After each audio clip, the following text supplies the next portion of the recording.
All right. So when you purchase a system from us, a couple things. One thing that I've noticed on doing tech support is that we have a lot of customers that just like to hit the next button, and then just do a quick install. You can do that, but the problem is that what you do is you actually create a problem, which is having all the default recordings and everything put onto the C drive, and that's not what you want. You actually want to keep everything separate, okay? Because you got to think of it this way. Your computer is busy doing its own job, okay? And then you're asking the computer to do more work. And so if it's going to do more work, you want it to be putting all the information on a secondary, third, or fourth, fifth, and whatever hard drive. You don't want to dump everything on the Windows C drive, okay? So when you purchase a system from us, one of the things we do is we divide the hard drive, not in half, but we divide the hard drive into two partitions of the primary hard drive. So the SSD drive is going to have the C drive, which is going to be the primary Windows OS, but we're also going to have a secondary drive here, which is going to be called the log, okay? The log is actually the database file, okay? And I'll go over this in just 1 minute, but the database file is extremely important, and by using the default location that is set up in the VMS software, which points to the C drive, and you can use that for your default location, but for me as a tech support, I do not recommend it as a default location, especially if you're going to be running if you are running large systems, okay? Now, the main reason why you want to have the database separate is because the database, what happens is, say that if a video file get corrupted or something get moved or things like that, what happens is the database is actually a recording, it's actually like, think of it as like a phone book, okay? It's a location of where every single video file is on all your hard drives, okay? Now, the problem with that is that if the database is saved on the C drive, imagine that your Windows has crashed or you got a blue screen and you just can't get back into Windows logon. I mean, I'm pretty sure a lot of you experienced, if you've had those Windows 7, Windows XP or whatever, get those big screens of death or whatever happens and you can't get into Windows, so you have to reinstall Windows, okay? Now, having the database on the D drive, that's a separate partition. And what that allows you to do is actually reinstall Windows and do Windows recovery or whatever you want to do and get Windows up, okay? And once you have done that and you have the VMS software running, all you need to do next is point to the D drive where the database is, and then you'll be up and running within minutes, okay? Why is that? Is because the D drive is where the database is, and then the database tells the system where the video files are, okay? Now, if you put it on the C drive and you reinstall Windows, what is Windows going to do? Windows is going to delete everything and install, or even if they do an upgrade, a lot of things get replaced and things like that. So you may not have the database on when you try to do a recover, okay? Now, that's one thing that we recommend. And then the second thing that we recommend, if you may have noticed here, is, let me actually go here.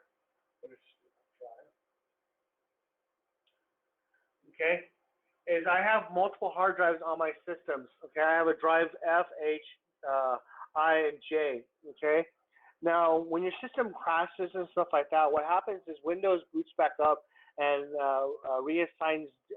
It doesn't know who's who on the hard drive side. It doesn't know who's who.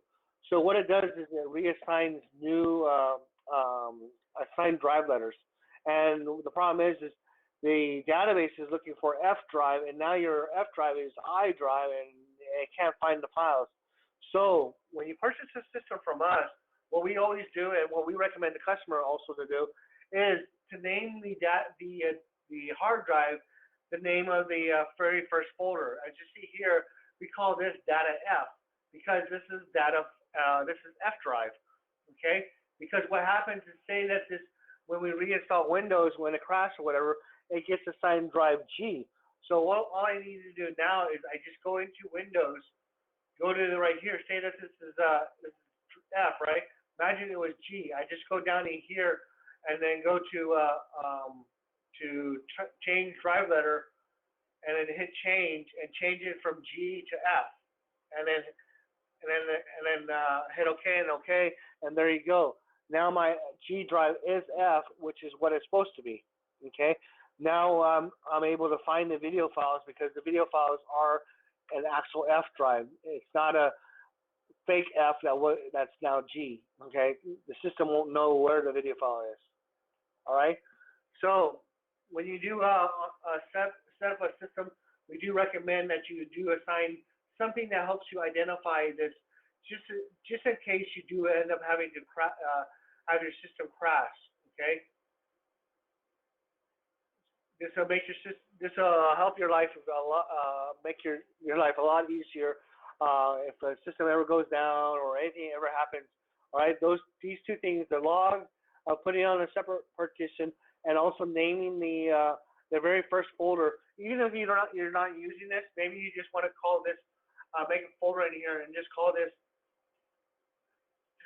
H. So that when the system does crash or whatever, and reassigns this to J or K or Z or whatever, you know to change the drive letter to H now, because the folder inside says it's H drive. Okay. All right. So hope this makes your life a little bit easier on doing recoveries and things like this. So this is what we usually do on when we sell a system. This is how we set it up. Okay. All right. So the first thing you're going to do is go ahead and start the VMS software. So go to the C drive. We go to the start. Go to all programs. Go to VMS, and then click on the VMS.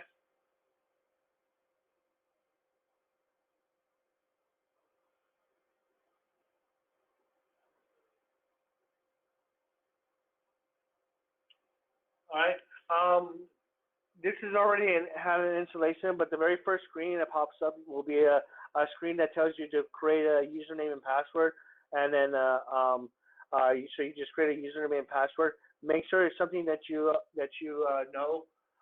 One thing I want to let you guys know also is when you do create a password, make sure that you have set up the there's an option here that says allow removing password from the system. If you don't check mark that, if you lose the password, because what happens, which is a pretty common mistake, what happens is a lot of not just installers, just regular people that install it, they may set the system up and have it running for 6 months, 1 year, or whatever for a long time. And the thing is they don't, log in over and over and over and over.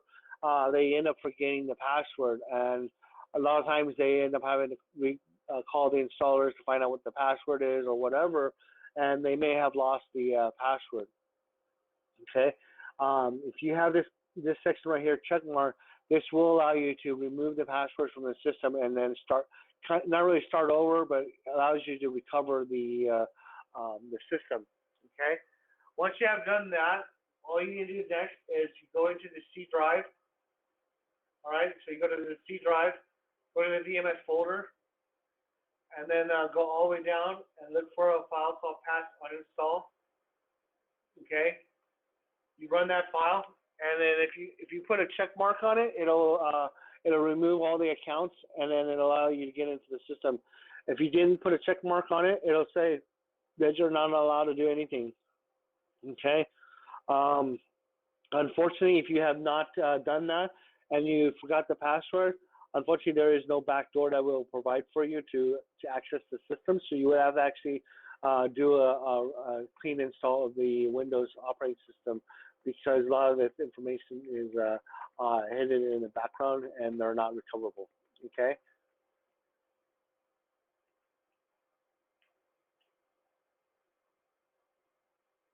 All right. So when you first start the software will pop up this screen. This screen right here is the very first screen that you would see on the VMS software. This allows you to scan the cameras on the network automatically. So as you see here, I got 2 networks. Remember, this is my business network, and then this is my camera network. So I put it on my camera network and hit automatic setup.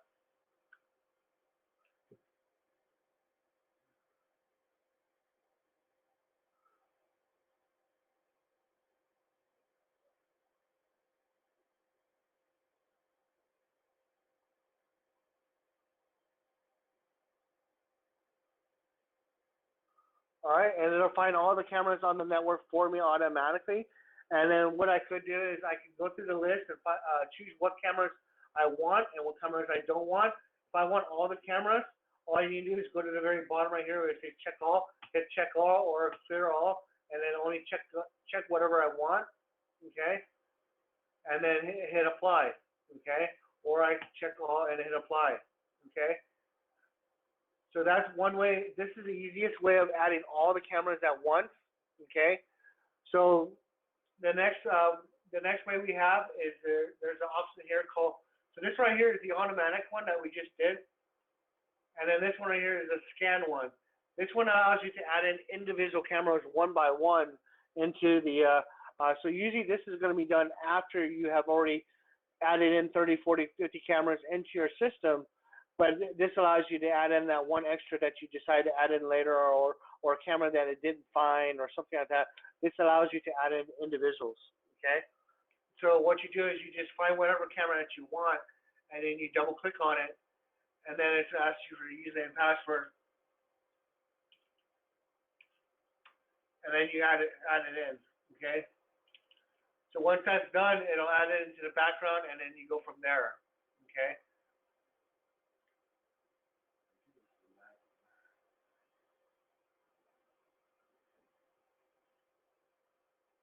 All right, as you see here, I got one camera. I click on it. So when right here where it says status, if it's gray, that means that the camera is offline. When you click on this button, it goes from yellow to orange, and then or red or green. Those four different colors that I identify. The green is letting you know that the status that it connected to the cameras directly. Okay, so this right here, it means it's good to go. Okay. All right, the next one we have is this one right here. This is the add camera.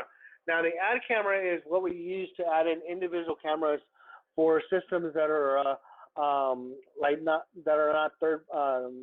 Geovision cameras. Say that we have a third-party camera. This is how we would add a third-party camera. All right. So what you do is you put in the IP address of the third-party camera here.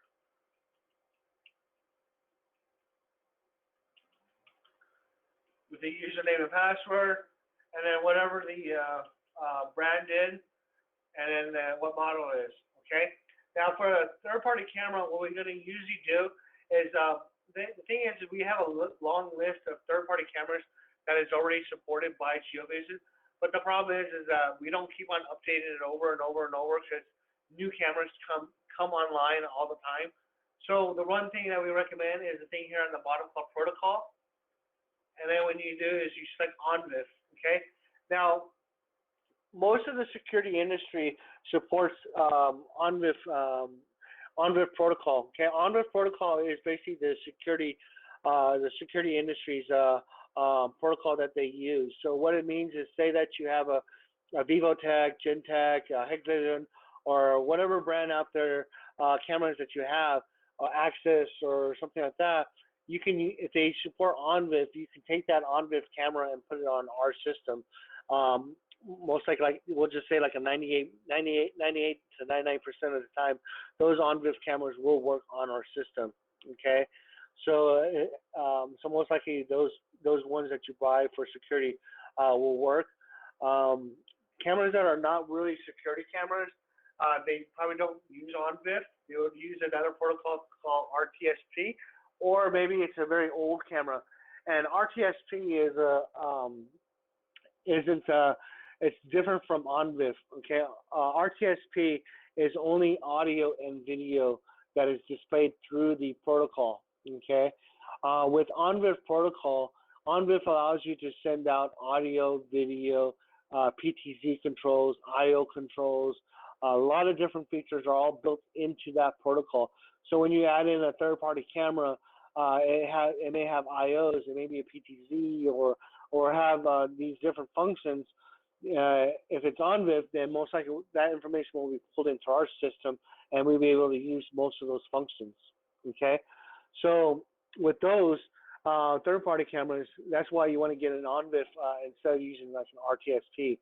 Because RTSP, if you have a PTZ camera that's and it's RTSP, it's just audio and video, and that's it. And what that means is I can't move it left or right or up and down or zoom in and out because it's RTSP.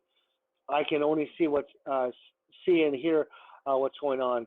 I would have to actually run a secondary line, like called the RS45, to do the controlling of the PTZ. Okay, so that's why ONVIF is a very useful protocol to use on the industry.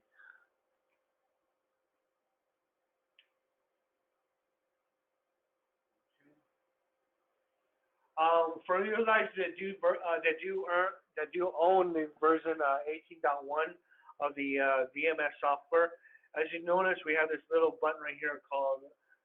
It's actually a mobile phone. So what it is that you actually click on it.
All right. So, anyways, once it gets connected, I'll show you what's going on.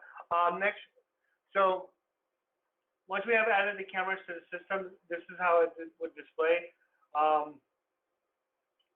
Give me a second. I'm trying to do something in the background right now.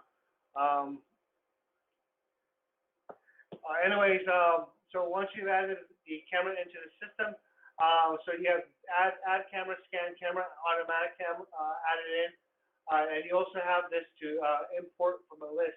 Okay. We do have a very bottom one. This one right here is an option that allows you to add in. All right, because the thing is, we sell dongles for our systems, and when you want to use dongles, we sell USB dongles that allows you to activate certain type of licensing. Okay, now we do sell virtual license, and that's what the button on the left side, right there, that has a picture of the key. That's actually a virtual license. Okay, so let me go over the requirements for the virtual license. Okay, now the virtual license, what this is that the Geovision software, by default supports up to 32 cameras, 32 cameras that are Geovision, and there's no licensing required. Okay, that's for version 17.3, and it's free. Okay, we do have a version 18.1. The 18.1 is a newer software, so you would that price one has a different price structure. So you would have to actually talk to your sales rep, and they will let you know what the pricing is on that one. So in the future, we are going to be releasing 2 different versions of software from now on. We will have a version 17.4 coming out pretty soon. And the 17.4, just think of it this way: the 17.3, 17.4, 17.5, and so on. That will be the free version that will be released. Okay, and you don't have to pay for software or anything like that.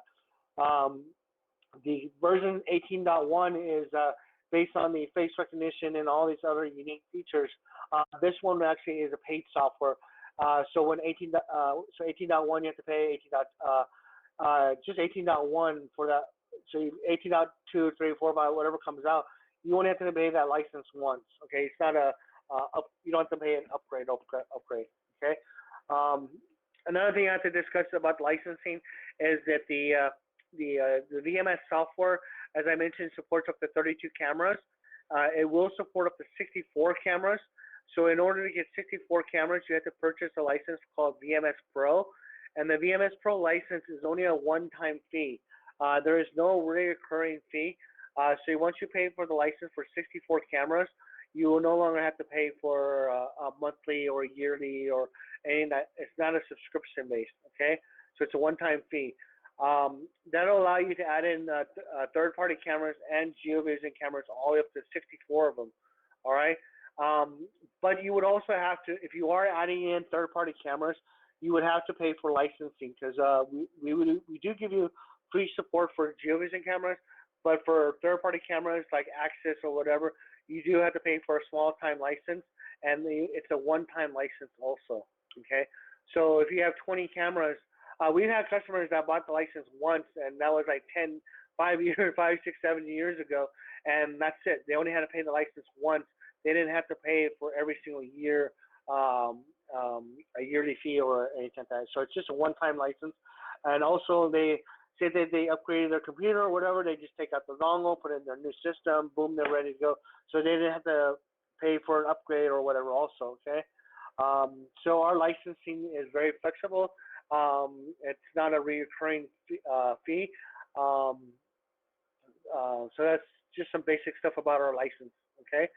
Now, our VMS software supports H.264 codec and H.265 codec and MJPEG codec. All right, so if you are adding in third-party camera or even Geovision cameras, you are allowed to mix and match them, okay? So you don't have to put in 20, 25 or whatever cameras on one system that are all H.264 and then build another system for all H.265. That's not how our system goes. Our system allows you to put all 50 cameras all on one system, so you can have 25 H.264 and 25 H.265 cameras all on one system without any issues, okay?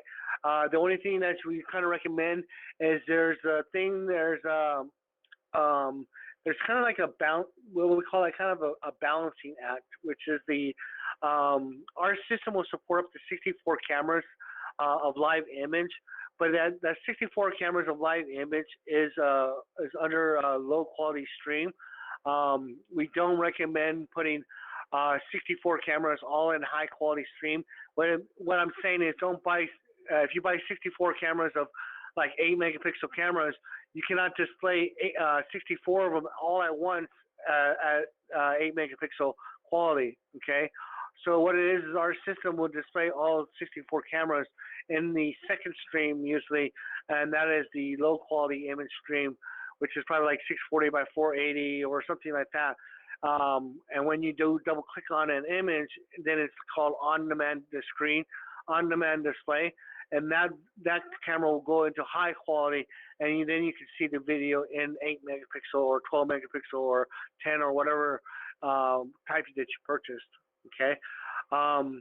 But the system is also recording the image directly to the hard drive at the 12 megapixel or 10 megapixel per camera, okay? So you're not recording them in low quality. You can record them in low quality if you want, but a lot of people, I mean, you buy a high quality image camera, you want it in high quality, right?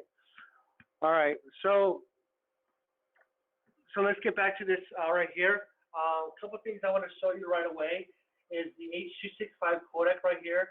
As you see, our system supports H.265 and H.264. As you see here, the H.265 right here is the 2 megapixel, and the 2 megapixel is only running at 1.3 megabytes per second right now of bandwidth. So one of the things that you guys got to be aware of is when you're using H.265 cameras, compared to H.264 cameras. The H.265 cameras run at a very, the bandwidth that it uses on the network is a lot lower. Supposedly it's around 70 to 50% lower than the bandwidth that you would use on an H.264 bandwidth. Okay, so if I was running a 2 megapixel at H.264, the amount of bandwidth will probably be around 3 or 4 megabytes compared to the 1.3 right now, or 2 megabytes that it's currently using. Okay, so you will see, so you say that you add 50 cameras and you're using half the network now, so you just improved the network by 50% by adding in the H.265 cameras, because the amount of bandwidth it's using is a lot lower. Okay, so by using a lot less bandwidth, it's also using a lot less hard drive space.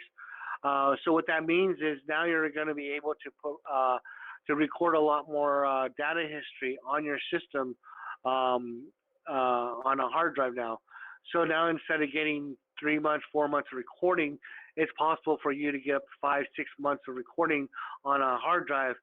I've seen customers with that had like 20 cameras on a H.265 that had an 8 terabyte hard drive to get at least 4 or 5 months of recording with a lot of activity. Okay, so you will be able to store a lot more data based on H.265, and it's the cost factor and everything like that on those particular cameras is a lot cheaper now compared to what it used to be a long time ago.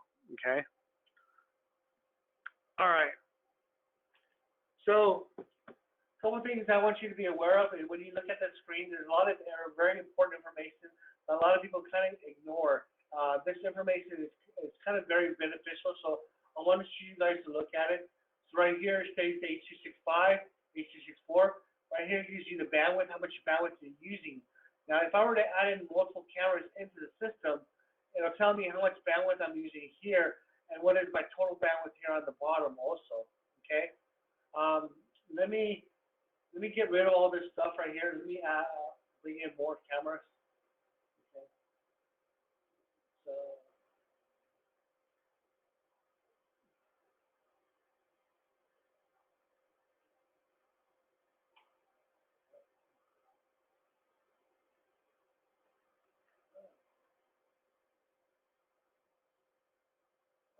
Looks like someone actually deleted my files.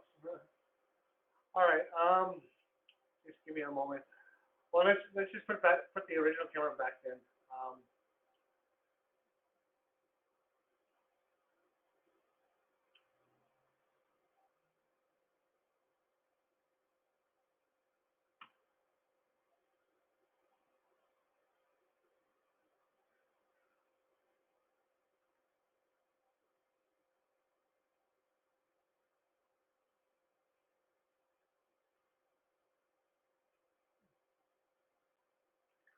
All right, so the next thing I want to show you is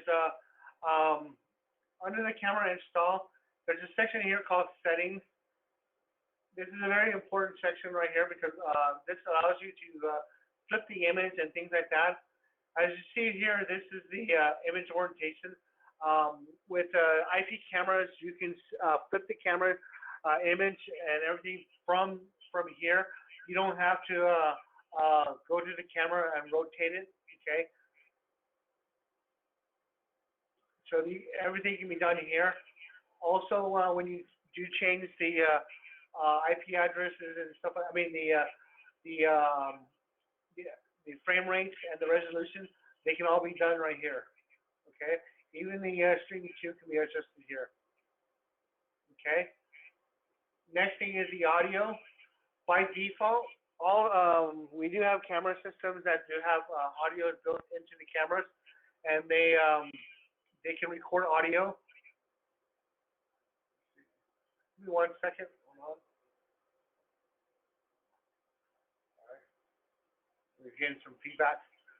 So as you see here, we can just click on this right here, and this will enable the audio from the camera. Some cameras have audio built in, some cameras don't.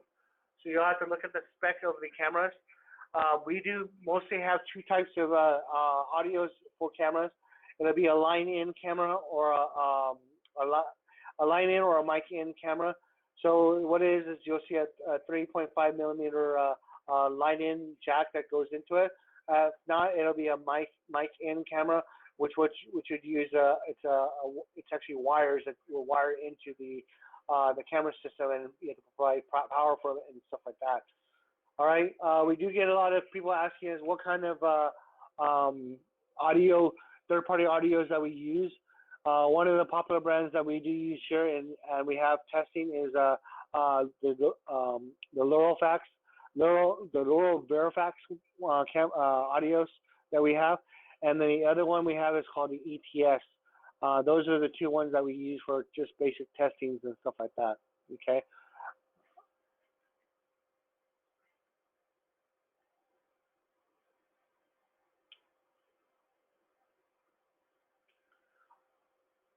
All right. So the next thing I want to go over is right here regarding about the general settings. A couple of the information which is kind of useful here is one is right here. By default, the Geovision is recording in Geovision Codec. Okay. So the Geovision Codec is a more compressed video files and stuff like that. One of the things you got to be aware of is if you are recording in Geovision Codec, and say that I give the video file, the original video files, to the police, or even I were to use it, I will probably not be able to see it on my PC without having to install the video codec. All right, the system has to know that this is Geovision, so you have to install the Geovision codec. All right, but there is an industry standard H.264 and H.265 codec. So if I do decide to record in that codec, the video files will be bigger and things like that, but I will be able to play this on a system that doesn't have the Geovision codec already installed. It's going to be able to be played on H.264 codecs already by default. Okay. Next one we got is right here, the video loss, connection loss. You may want to uncheck that. But the next thing I kind of consider very important is this one right here called video loss and loss connection. This one you may want to keep check mark. So once you have done that, you hit a check mark here, and a button appears right here. All right. And usually what I do is I set the minimum duration, probably like 20 seconds. All right, as the minimum duration. So what this means is that if the camera has lost connections from the from your server, you can have the system emailing you, letting you know that you have lost connection for at least 20 seconds. That you lost connection, and it emailed you, letting you know that something has happened. Okay, because I mean, you don't want to have your system disconnect and then be disconnected for days and not recording something. Okay, so this is kind of very important to have this part here checked, and then fill out the email section so it'll email you, letting you know that you have a what you call a lost connection. Okay. All right, the next section I want to discuss is there's a section here called recording frame rate control. This recording frame rate control is already set up by default, but what it is there's a section in our system. You probably remember on our older software, which is called the multicam. Our multicam had a feature in there called what's his name? Called economic mode. And what this does is it records the video that are recording in round-the-clock recording. Instead of being 30 frames round-the-clock recording, what happens is if there's live motion, it'll record that at 30 frames, and then when there's no motion, it'll record that at 1 frame. So it'll go up and down, but you're still getting 24-hour recording. So we call that economic mode in our older software. This is one of the features that you can use that helps you to balance out the amount of data that you are recording for like marijuana dispensaries or something like that require 2 years, 3 years, 4 years of recording. Well, that's a lot of data hard drive space.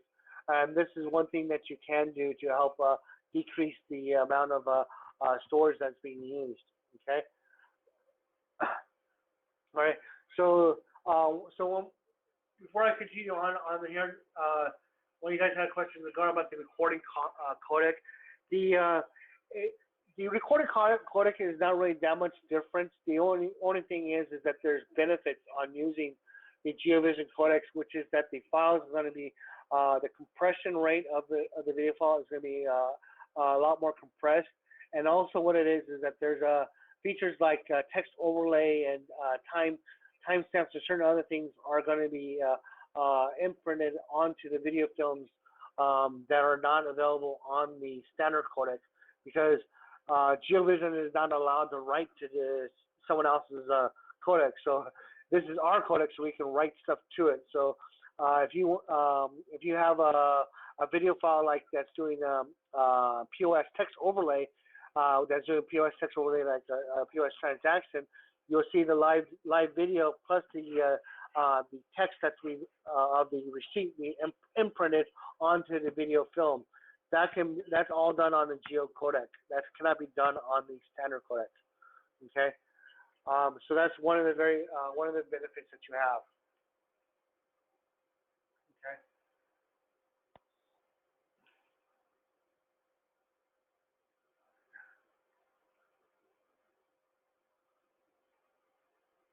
All right.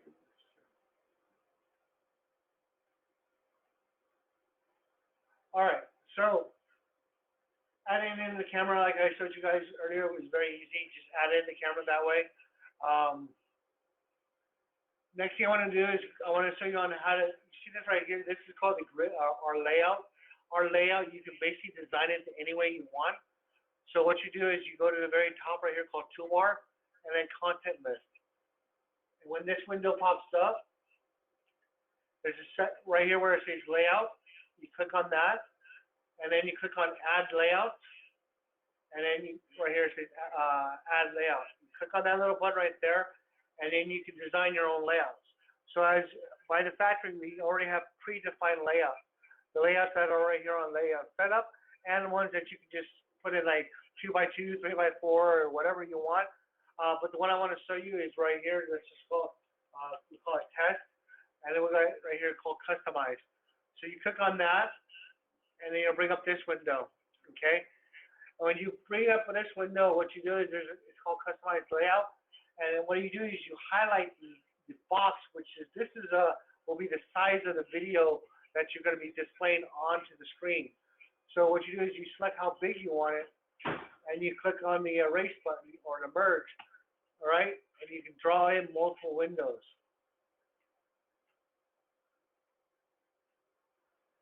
All right, you can have all kinds of weird design based on what you want, okay?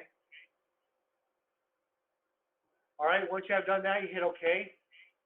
And then the system will automatically drag and drop the cameras for you automatically, or you can do it manually. I'm going to do it manually, so go ahead and hit OK. And then you see right here, this is the layout, it's already done. All right? So what you do next is you go to the drop list right here that says camera 1. You go to camera 1, you take it, you drag and drop. Okay? You drag and you drop. All right? So the couple things I want you to notice is that the right when you hover over the camera 1, so as you see here, right when I hover over camera, there's a little preview window. So that's one of the nice software, nice little thing that we have on our software. So say that you have 50 cameras, and they're just called camera 1, 2, 3, 4, 5, 6, 7, and so on. You don't know what they are.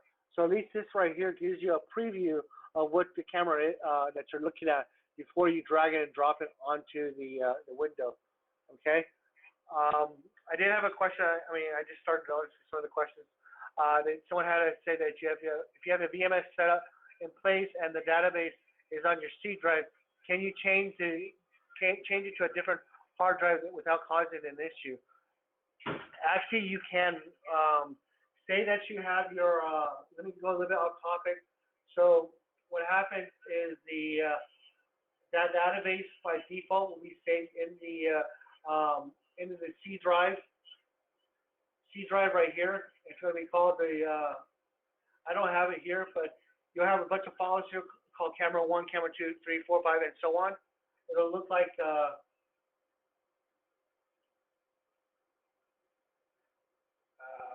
it'll have a folder right here called camera database, right? But this is what the files will look like, okay?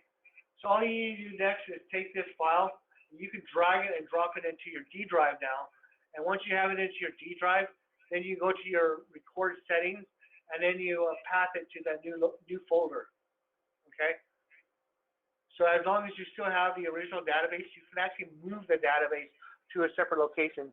I've had customers that had they're doing recoveries, and what it is they saved it to the C drive. Then what you can do is go into your VMS folder, drag it and drop it into your D drive or E drive or wherever you need temporarily, and then reinstall Windows or whatever. Then you can move things around and stuff like that. As long as you have the original files, that's all that matters, because the original location doesn't really matter, because the original location it's just on the C drive. It doesn't matter. And when you go into the actual file, the file tells you my video file is on F drive at this folder, this location, this time, this date, and everything. So it doesn't care where the original database was located. But we recommend that you do put the database on its own partition. Okay. All right. So as you see here, right here where it says this small image right here, this is actually a low quality image. I know you guys are online and you can't really see the low quality, but as you see right here, this is a low quality image. And as the image gets bigger, as you see here on the left side, this is a higher quality image. So this is actually stream 1, and then right here is stream 2. As you see here, if you really look at it, the door is very jagged, okay? But if you look at this door right here, it's not jagged. So actually you're seeing 2 streams, stream 1 here, stream 2 here, okay? So that's what I mean is if you're doing 64 cameras of live image, you're going to do 64 videos of low quality image, which is this image here on the small image, okay?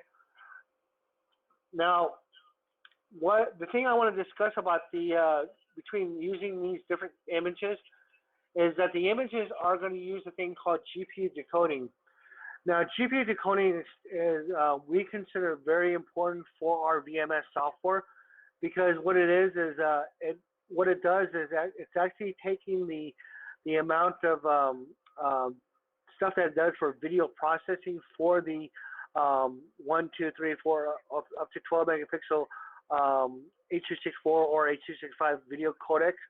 It's using the video card that's built into the processor or your third-party card. It's using that GPU to do the processing of the live image. So what happens is instead of your CPU processing all that image of the videos, it's actually your video card that's doing that work. Okay. Now imagine, just think of it this way, that you're watching like Star Trek, a 4K Star Trek. 4K is what? Around 8 megapixel, right? So 8 megapixel times 64, and you're watching 64 of them. That's almost impossible for a CPU to be running that much data streaming and stuff like that for a CPU. So what they do is they try to take the workload off the CPU and have it on the video card, because the video card it does a lot better work on processing video images for video. Okay, so the video card does the processing. All right. So the thing I want to be very, very clear on the VMS software and the multi-cam software and some of our other software like Control Center and stuff like that, we do GPU decoding, all right? But the GPU decoding is only supported by Intel processors from Sandy Bridge processor all the way up to the latest, I think, is Coffee Lake, the revised Coffee Lake processor, so which is the new the i9 series, okay, generation 9 currently, okay. So all those video cards that are built into the processors, we support the GPU decoding from those, okay. Now we do support third-party GPU decoding also, but the GPU decoding that we support is only from NVIDIA video cards, all right. The NVIDIA video cards has to be in the NVIDIA GeForce video cards, And the spec information is kind of confusing, but what it is it has to be, the latest version has to be the CUDA, CUDA version 3.5 or higher, and I think 2 or 3 gigs of memory on board, and certain specs like that. So basically what it is, if I remember at the top of my head, I believe it's the GeForce 760 or 780 series or higher video card, up to the 8, 9, and 10 series. Those will be supported to do the GPU decoding. Okay, but the thing you guys got to understand is the GPU decoding, even though that the GPU decoding can be done on the processor, I mean by the video card itself. If you have an old GPU like a Sandy Bridge video card, a Sandy Bridge processor using the video card, that does not mean that it'll support the new H.265 codec. Okay, the H.265 codec is only supported on, if I remember correctly, it was the Haswell processor chip or higher. Is supported with the, I might be wrong. It might be the processor right before that, but it has to be that processor to support the H.265 or higher for the codec. Okay, so there are certain limitations based on whichever processor that you have to support whatever megapixel camera and H.265 and things like that. Okay, all that information can be found in the user manual.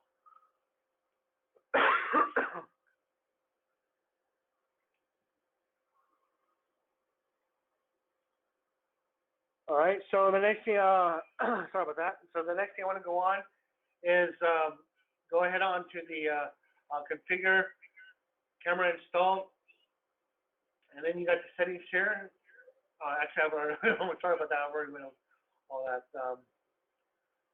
So a couple things I want to show you that I can't really show you right now. So what I'm going to do is I'm going to actually recover our older settings, which I have all the cameras. Give me 1 second so I can get all our cameras.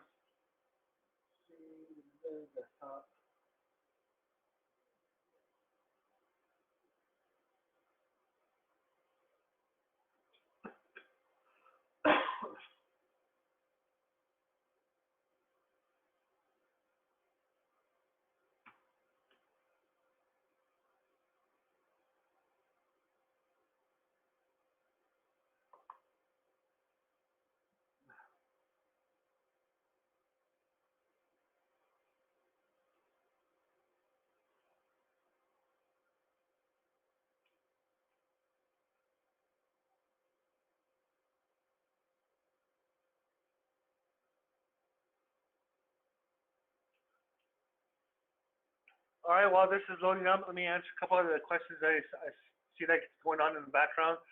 One customer is asking, yes, when we set up, chat was asking about the network and stuff like that. Yeah, we do recommend that the network is already pre-configured for the customers. Usually when installers go onto a site, they have already recommended what camera network that they should use and stuff like that. So it will make their job a lot easier on pre-setting this stuff up before that they go to customer site. It makes your job a lot easier and faster to get this stuff done.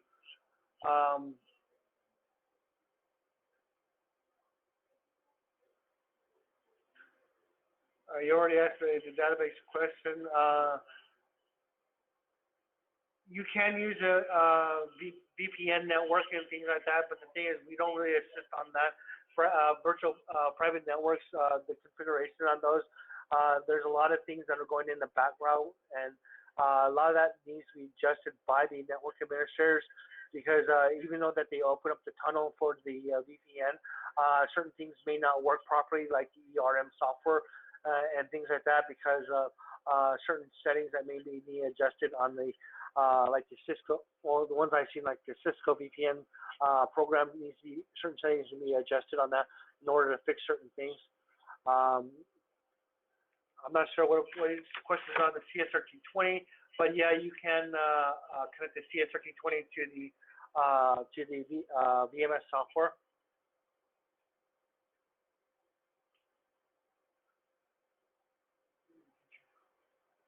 And then on the playback you do have the ability to choose on the. So what's happening now is on the version 17.3 and higher. Used to be what happened was that the Geovision had the WMV9, which is a codec that can be backed up and then recorded. That video file can be played on any Windows system without having to install a third-party program. That's what we usually recommend instead of giving the police the original video files and stuff like that. But the problem, one of the issues that you can come across, or some of the complaints that we've got, is that the compression of the WMV9 takes a while to redo the video file. So say that you have a 1 minute or 5 minute file. That 5 minute file to recompress it can take up to 10 minutes. So think of it this way: what it is taking a video file that is in basically one type of language and then redoing it into a different type of language. So I don't know. Just say that you have a bunch of stuff that's in Spanish, and then you're trying to convert it all back into English. It takes you a while to take the words and convert it, right? It's the same thing with video files. You have to take it in one video language that's the Geovision H.264 and convert it into WMV9 codec language so that it can be understood by the that Windows system. Okay. Yes, I already explained about the database. It can be moved from a different system by just moving the file itself. Okay. All right. All right. So this is just a recovery. But what I wanted to show you is one thing is under the camera install. One of the things that we do use is this section right here. As I remember, I told you at the very bottom of the side. This is telling me that I'm using stream 1. I'm using 67 megabytes of stream 1, stream 2 9.8, and then the total stream is 77 megabytes. Now, this is very important information because we've always had customers calling and asking, do we have enough bandwidth for us to view cameras from the outside world? Okay.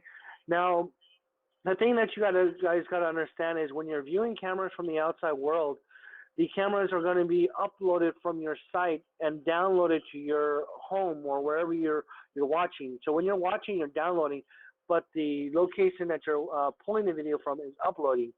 Now, that's where the issue usually comes from.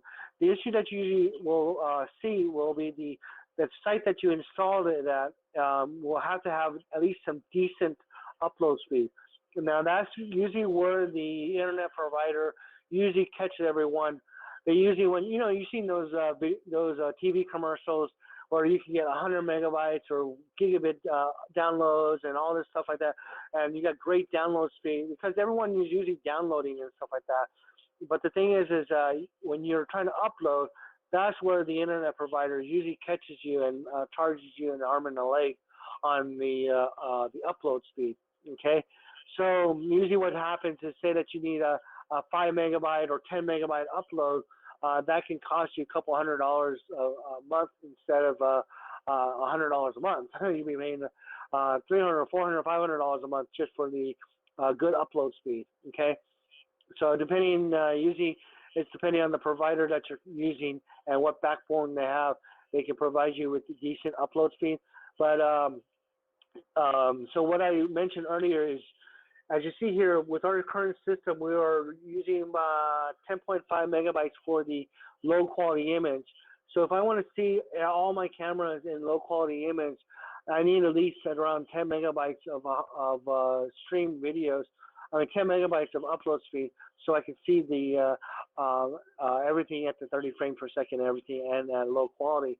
But if I want to see everything at high quality, that's a lot of bandwidth. But the thing is if you are connecting with our software like ERM software or something like that, our ERM software does not display all the video in high quality.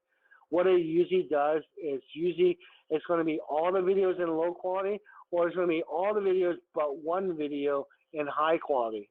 Okay, so you got one video in high quality. So say that you have a 5 megapixel fisheye, that's going to be what, 5-6 megabytes plus the other 20 cameras that are low quality using what, 6 megabytes of upload speed. So that's what I said was 5 or 6 megabytes plus 6, and so that's going to be around 10, 12 megabytes that you're going to be using instead of the total of how much it's going to be for the high quality. Okay, so it's just that one whichever one that you do select, that's going to be the high quality, and the rest are going to be in low quality. Okay. All right.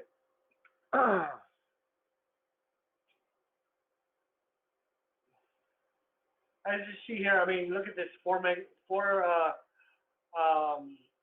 the VD4700. It's only running at less than one megapixel. I mean, 1 megabytes, but it's running at 4 megapixels. Okay. So as you see here, there's a difference in the amount of bandwidth that the camera uses, H.264 compared to H.265 and stuff. Okay. Now, there are things I want to go ahead and show you that are unique to our software. One is called the Fisheye Camera. So this is called the Fisheye Camera. This is one of the better cameras that I'm not really a better camera. So in a large installation for businesses and things like that, there are certain cameras that we recommend for certain areas and things like that. The Fisheye Camera is the camera that we kind of usually almost recommend almost most of the time as an overview camera. As you see here, this is one camera, and I can see the whole room. But seeing something in high detail is not its main function. It's just for you to see overall what's going on. Okay, so say that you are setting up for a room like this. For a room like this, maybe I just put in 2 cameras, a fisheye camera, and then another camera that's pointing at the entry or exit of this particular room, so I can see the faces of the people that are entering this room. All right, and that's all I really need. Then I can see what they're doing in the room. I don't need to set up 4 cameras in each corner and stuff like that for a particular room and see what's going on. That's a lot of money to spend for something that you can get away with maybe with just 2 cameras, an overview camera and a direct camera. Okay. Now, some basic information I want to give you is this is a 12 megapixel camera, but what you guys got to understand is the easiest way to explain this is take your hand and make a circle. Take both of your hand, make a circle. And then what you need to think of that is 12 megapixel is think of it like 12 million dots.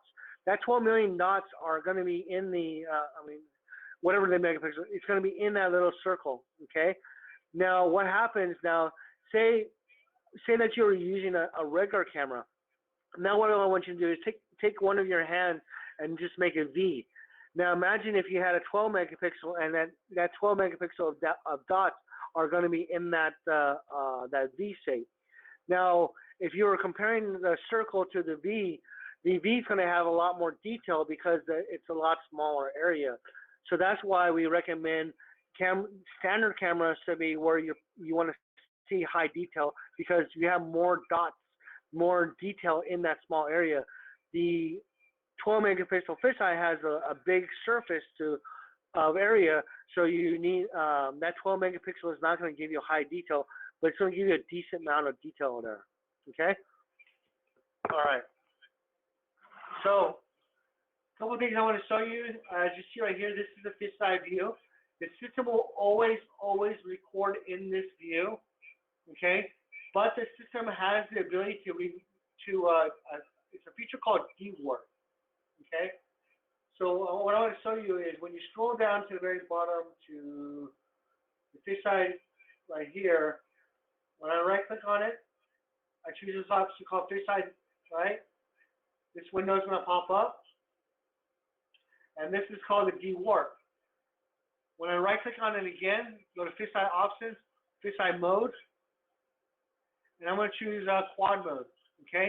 Now quad mode is a very unique mode. This is basically this is still one camera, but this is actually showing the camera in 4 different modes. So what I'm going to do is hit OK, and then bring that image over here. It's already here.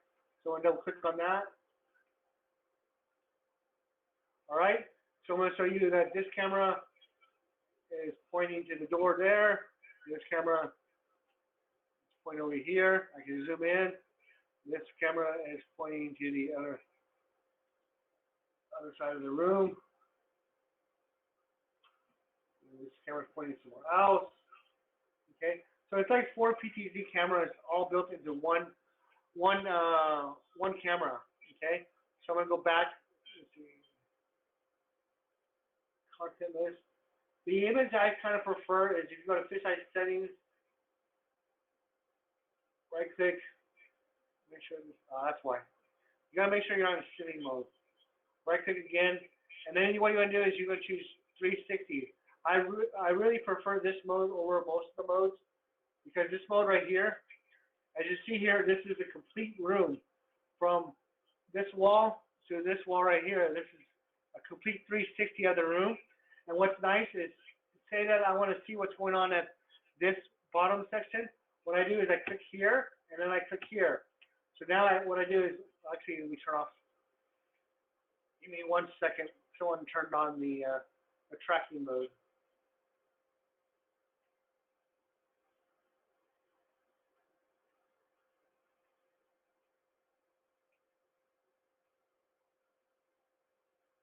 All right. All right, so the 360 mode, saying that I want to see outside this window, what I do is I click on it, and it's right here. Wherever I click on the bottom, the windows on top will go to it. If I want to change this one, I click on it. All right, it all moves. I can click on it, and I can zoom in. I can zoom out. All right, but one thing you guys got to understand, this is all being recorded in a circle view. It doesn't record in this view right here, okay? But I really like this option because it allows you to see what's going on in the whole room instead of seeing in just a particular area, okay? All right, so that's the 360 mode. Also, when you right click on it, if you go to settings, this one right here is kind of very popular for doorways. It's called the 180 mode. All right. So what the 180 mode is it allows you to see who's coming in and leaving. So it's a lot easier to see what's going. All right. So this is a mode a lot of people end up using for like hallways and things like that. Okay.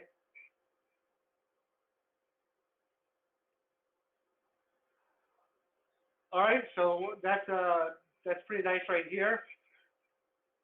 But remember, I told you it's always recording in this mode right here. Okay.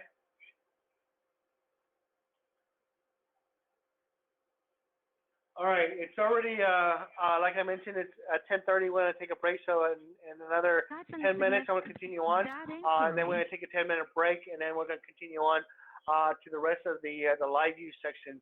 Tomorrow it's gonna be going over the remote stuff and playback stuff. Okay, and stuff like that. Okay. All right. So, anyways, I showed you on how to add the cameras to the system. The next thing I want to go over is go to Toolbar, Configure, System Configure, and Record Settings. Now, this is the part that's kind of very important, and I don't want you guys to forget about it. I'm going to mention a couple things that are available on 18.1 that is it's a unique feature that we just recently added. One is right here called Sync Recording from SD card when reconnected. Okay, this is a recent feature that we've added into our software. Basically, what this is if you add a SD card to a third-party camera or Geovision camera, what happens is say that the camera goes offline, disconnects from the VMS software. What happens is that the camera will start recording. And then what happens is then say that the camera reconnects back to the VMS, what's supposed to happen is the video files are now going to be dumped onto the VMS system, into the VMS folder for that particular video file. Okay. Before, what happened is if it disconnected and recorded to the camera, it stayed on the camera. It didn't dump the image back onto the VMS. So we do finally have that version available for the 18.1. The main reason why it's on 18.1 is because the 18.1 is a paid feature, and it's only going to be available because it's a unique feature, and a lot of the unique features that are coming out now from this point on are only going to be available in 18.1, 18.2, 3, 4, and so on. Version 17.3 and so on will basically have couple of new features, but not that many. But it's mostly just going to be fixes and support for newer cameras. Okay, so that's going to be the main difference between these different versions. All right, like even like 18.1, 18.2 that's going to be coming up pretty soon.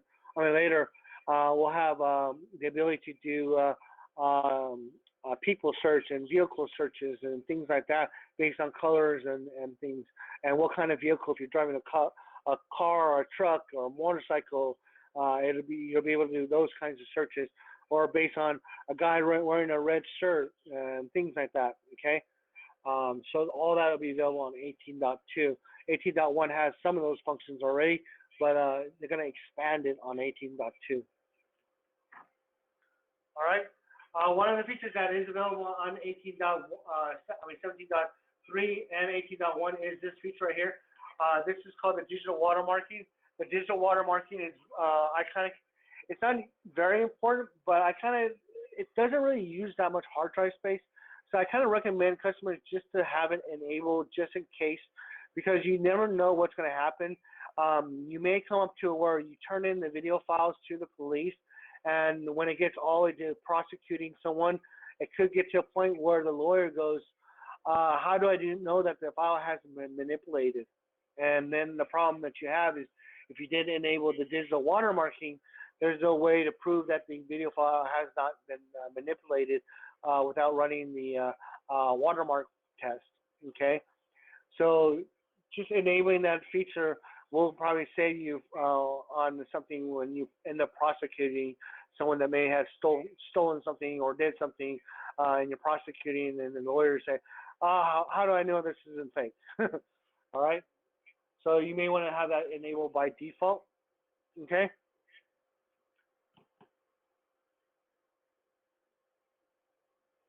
Yeah, so unfortunately, not unfortunately, but a lot of the new features that are going to be developed in the futures, because they're new technology. So yeah, they will be. It's just a one-time license. So it's just like, think of it this way: when you buy Windows 10, you use it for a couple of years. So that's what they're kind of basing that structure on. So when you buy VMS 18, you're actually buying VMS 18.1, 18.2, 18.3, and so on as a set. It's not, you're not buying individual license. You're buying just one set that'll last for a couple of years, and all the features that are going to be built into later on in the future are going to be in that 18 software. Okay, and it's just a one-time fee. It's not a reoccurring. All right. The next thing I want to go over is there's a section right here at the very bottom called Add Log Location. I want you to click on that, and this is where you add in multiple hard drives into your system. All right. Now, there are some rule of thumbs I want to go over with you guys on setting up hard drives. Okay. When you're setting up hard drives to our system,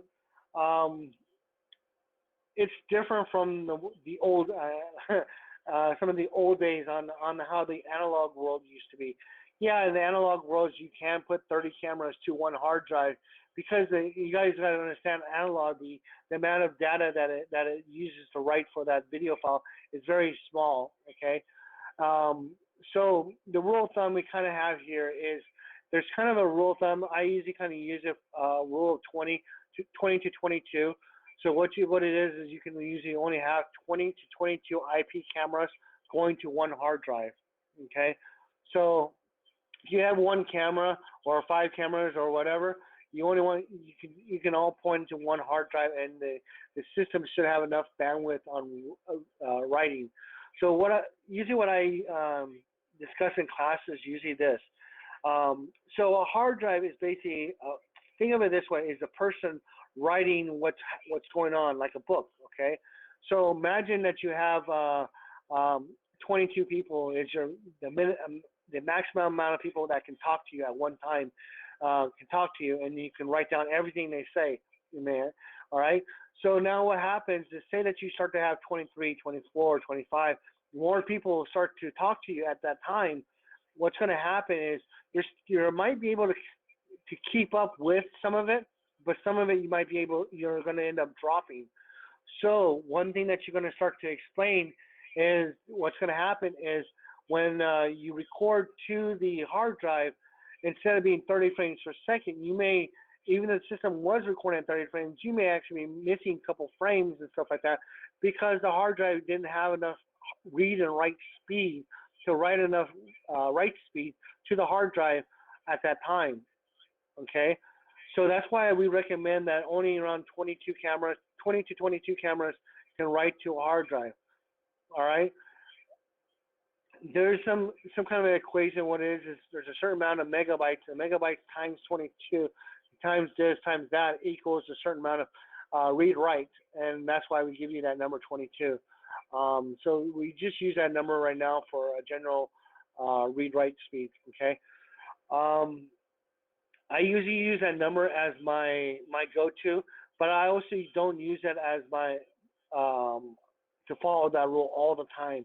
What I usually try to do is try to also do a balancing act between the amount of cameras that are being recorded to the system and then what cameras that are busy and not busy, okay?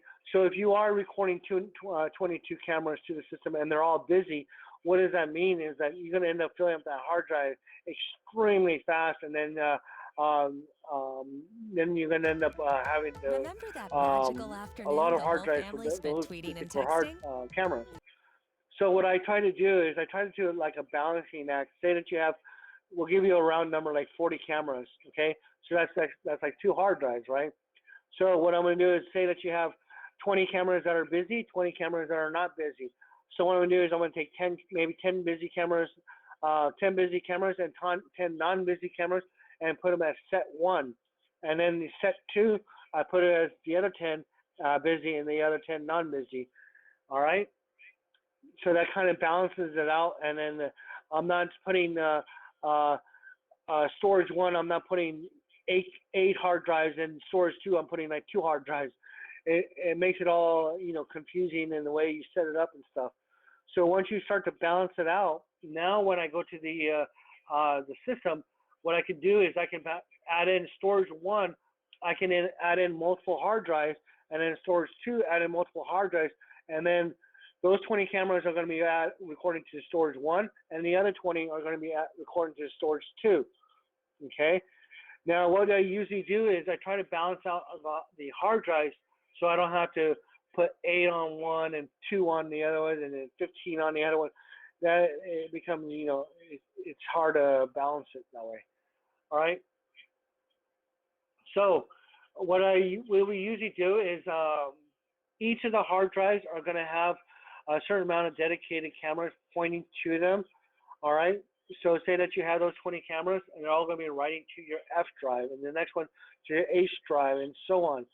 So what it does is the system has by default a thing called recycle. So what happens is the system is going to write to fill up the F drive and then fill up the H drive, and then once it fills to the hard drive, and what it's going to do is it's going to leave a certain amount of hard drive space, and then whatever new data comes on, it's going to delete the old data. So think of it this way: it's called first in, last out. So any of the new data comes in, the last data will be deleted. So today videos would delete videos from a couple weeks ago or a couple months ago. Okay, so that's what's going to be happening as when your hard drive starts to fill up. Okay, that's called the recycle mode, and you can increase the threshold by whatever you want. I kind of can, in 32 gig is kind of a small amount of threshold. I usually put it around 100 to 125 megabytes as my threshold. That kind of gives me a good balance, okay? But it's up to the users on what they want. If you want, you can set up your own kind of rules for your own settings and stuff. But I kind of follow a certain rule that I like, which is 100 to 125 gigabits. Okay. We also have another feature there called Keep Days. The Keep Days is a feature that allows you to keep the amount of data based on how many days. So say that you have set it up for 30 days of recording, which is the default, and what happens is it'll go up to 30 days of recording, and say tomorrow comes, which is the next day, it deletes day 1. Okay, so you have actually day 2 through 31, and the next day you have day 3 to 32, and so on like that. So you always have 30 days worth of data. Some companies do have a certain amount of requirements of data that they require, maybe like 3 months of recording. So they put in there that they need 90 days or 180 days or something like that. So you could do that instead of putting a recycle mode. Okay. Some people like only. You guys got to be very careful on setting this up. So try to find out what the customer needs and maybe put a little bit extra on top of it just to be safe. So if they need 40 days, maybe put like 50 days of recording as the balancing just in case. Okay. So that's where you would set this up.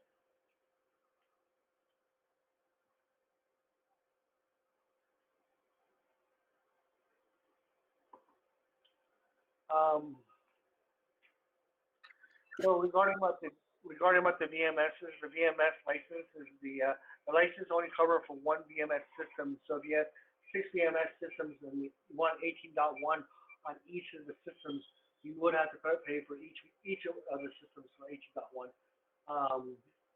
But say that you want 18.1 on one system and 17.3 on the other system, then you can do it that way. 18.1 is the only really benefit right now is just the extra little features that are integrated right now. A couple of features are like the face recognition features.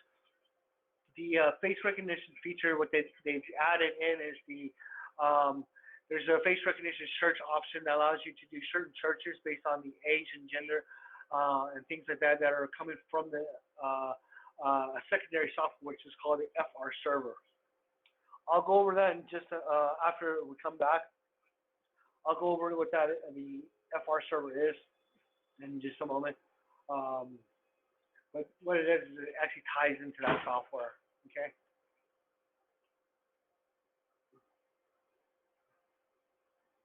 All right, so we're going to take so it's already 34. So we're going to take a 5-minute break, and we'll come back and we'll continue on to the rest of the stuff right here, and then we'll go on to the recording and things like that, and then the remote connections and stuff.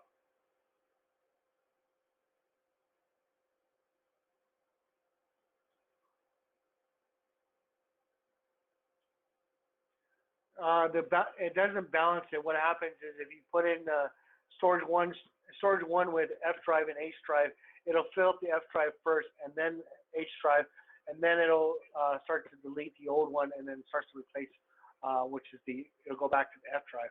All right, so it doesn't balance it. Only time it balances is if you have independent drives. Okay. All right, I'll be back in 5 minutes, and we'll continue on with the rest. Okay.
All right, I'm back.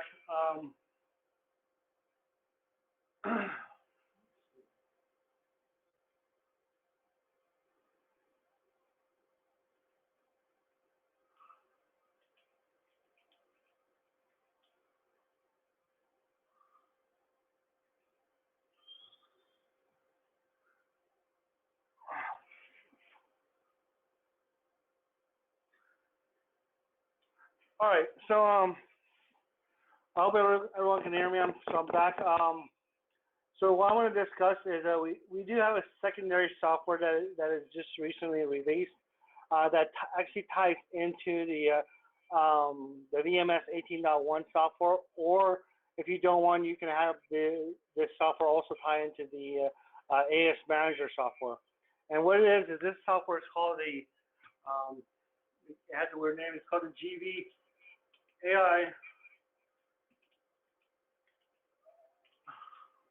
All right, so the GV AI FR server, and what it is this AI FR server is a face recognition server. So what it is it's actually this program right here.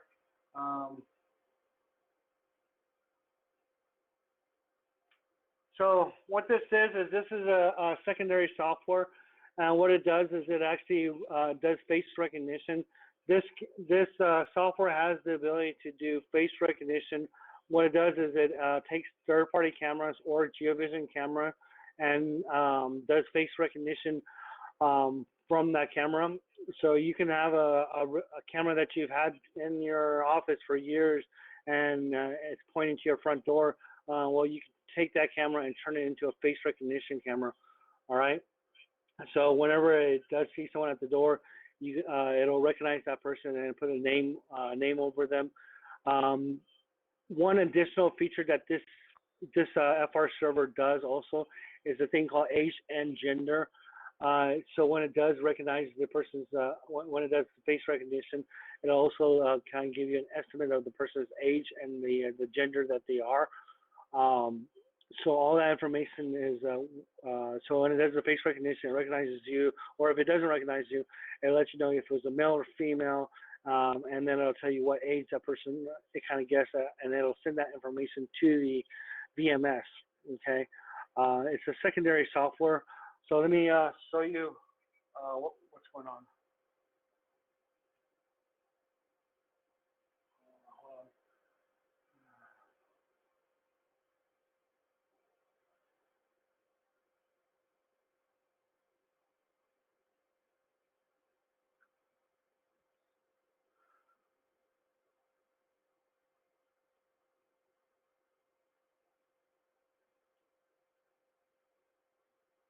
All right, give me a second. My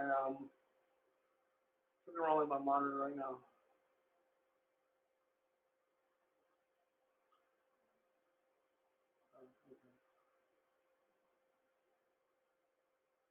All right. So as you see here, when it recognizes my face, it says that I'm about 45 to 50 years old and that I'm a male. Okay. And then you can put the person on the authorized list or unauthorized list.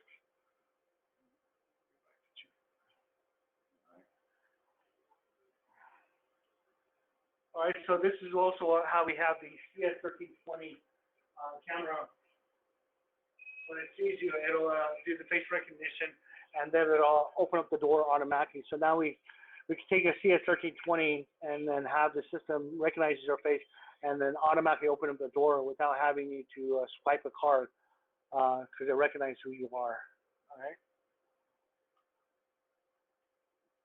I'll go over that in just a little bit, but so that feature right there ties into the 18.1. That's the FR server.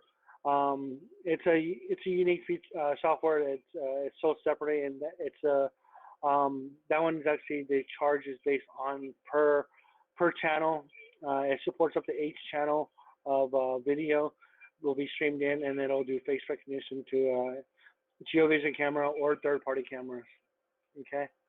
If you have any questions on that, just email your sales rep, and they can send you information regarding about that software. All right. All right. Once you have added in the storage location, Next thing I want to explain is the option right here called database folder.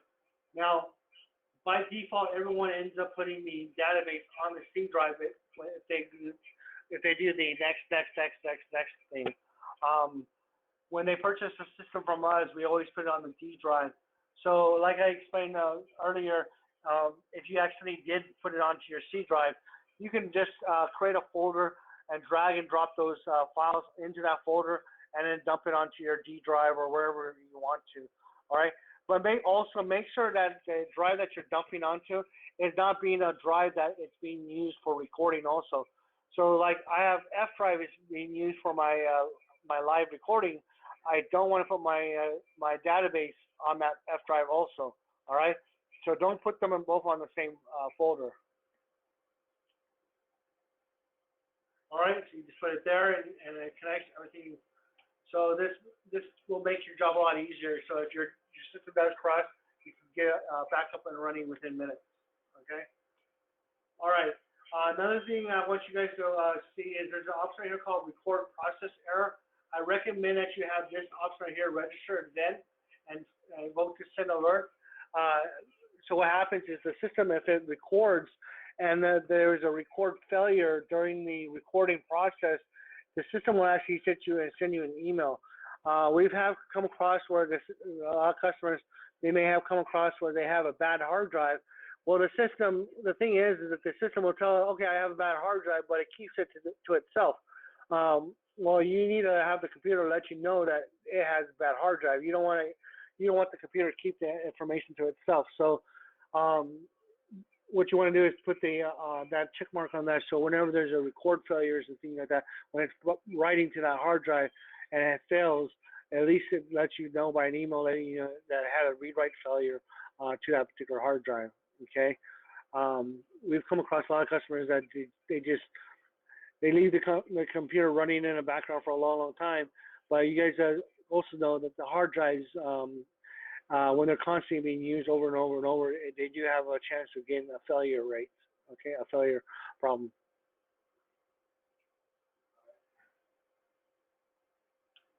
All right, so you can go, next thing I want to show you is you go all the way here. This is where you change the motion type. So if you got round the clock recording or motion or whatever you do here, urgent type recordings, you can adjust here. Also, this is where you adjust if you have multiple storage locations. You can put one for storage 1, next for storage 2, 3, 4, and so on. All right. This is where it's recording. So when it records the mainstream only. You can't have it record lowest quality, but why do that? Okay. All right. Next is this feature right here. Okay. I'm gonna go over this. The next one's been playing with it already. All right, so by default, the camera is already recording the sensitivity set level 9 sensitivity for motion detection. The thing that you guys gotta understand is level 9 sensitivity is very, very sensitive. What does that mean is that it's just a couple pixels that have to change in order to cause the system to start recording. Okay. So if you don't want to have a lot of recordings, then what you want to do is you want to change the sensitivity to a lower number. The lower the number it is, the more amount of pixels has to change in order for it to start recording. Yeah, so in the systems that we build and stuff like that, usually we recommend that the primary operating system and the log drive and things like that will be on an SSD drive, and that's how we build our systems. And then the other drives are just basic internal hard drives, the 3.5 millimeter, 3.5s internal drives. All right. So the SATA drive is what the SATA SSD drive, or even the NVMe drives you can use on the primary OS. Okay. It's too expensive to use SSD drives right now to be your recording drives for your video. I mean, you can, if you're willing to spend that money, you can go ahead, but it's a lot of money right now, because like 4 terabyte hard drives are still a couple $100. Well, you can get $100 for on a basic internal drive for that price. All right. So you have different features here. One is the sensitivity. If you want to change the sensitivity, you just lower the number, and then you draw the box around the area that you want that lower number to be. Okay. So this box right here is level 5 sensitivity, while this outside box is level 9 sensitivity. So as you see here, as I draw a box around the window, this AOL guy is not really going off because the images here is not enough pixels to change to cause the motion recording. But if I left it at level 9 sensitivity, you see the cars driving by, it keeps on tripping that AOL guy right here. So it's recording this over and over and over and over. So I can change it by putting it at level 5, and that causes it to not to record because it requires a lot more pixels. Okay. All right. You also have the feature here called masking. What you do is you set mask, and what it is you can draw a box, but you can make the box into a particular shape. So if it's a tree or whatever, so if you have a tree that's moving around, you can actually draw a box around the tree, so it doesn't trip the motion recording. Okay. So here's my tree that I drew. So if that was a tree, anything that's on the tree or behind the tree or whatever, it's not going to cause the recording. Okay. All right. So we have that feature. The next one is a feature that is not used too often, but it's actually kind of useful. It's called object. Okay, define object size. What you do is you go to right here, user define, and then you click on define object. Next, you go right here, it says minimum size. What you want to draw is the size of a box right there, and then the maximum size is another size. All right. So what I want to mention is the minimum size is going to be the smallest size of that object and the biggest size of the object. So it's going to use those two reference sizes. In between those two sizes is what the object has to be. Now, if you have a dog that is smaller than the small piece, say that right here, I put this as the minimum size is this big, but I have a car in the background that drives down and it's really small, like one of those Lego cars. It won't trip because the object is so small that it's below the minimum size. Okay, so you can use the size as your reference point. So anything between these particular sizes will cause it to record. So say that you have a dog in the backyard, you can draw the box bigger than the dog, and then maximum size is the size of a person. So if a guy or a big giant dog or whatever will go out in the backyard, it'll record. But if a small dog or a bird or a snake or whatever is on the ground, it's not going to record that because the object is too small. Okay, so there is object sizes which you can use. All right.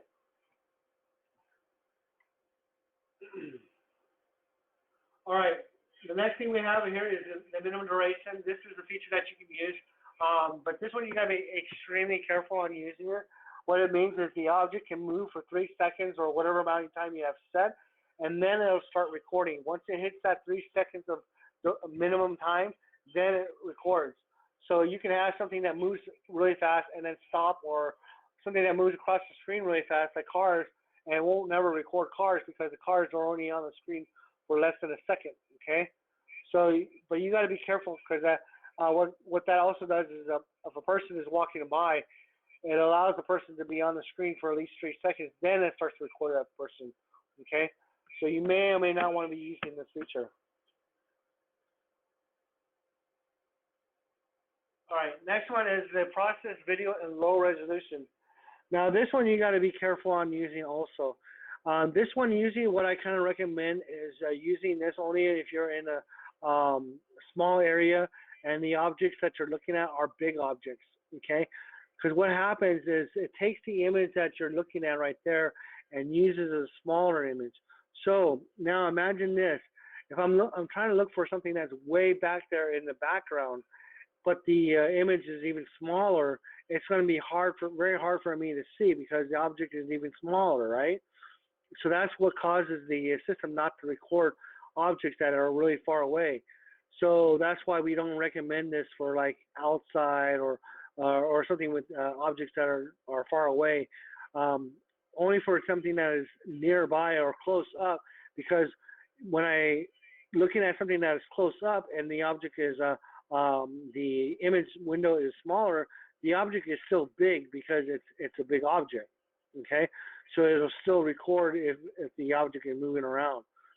So if you're using this for like a hallway or inside your room or whatever, that'll be fine. But if you're using it for like a big warehouse or outside backyard or something like that, you may not want to use that. All right.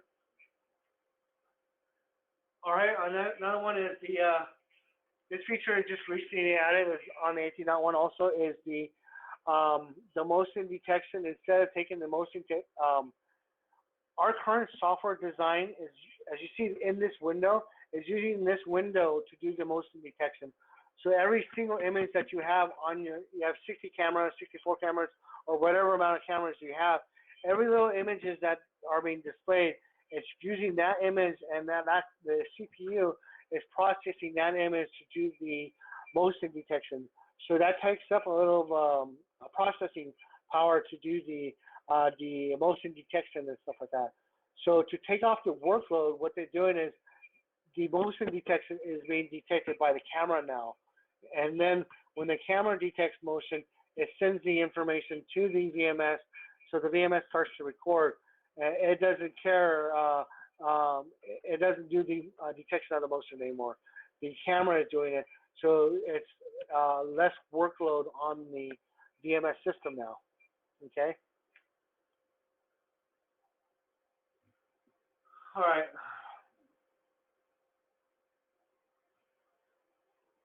Yeah, noise tolerance, that's you have noise on the screen and stuff like that, you get rid of that. Environmental changes, those are like someone turns on and off lights or cloud is moving or something like that, it doesn't detect those. I mean, it doesn't trip the motion on those. Another one is when there's motion happens, you can have the system start recording when there's motion by just enabling this option.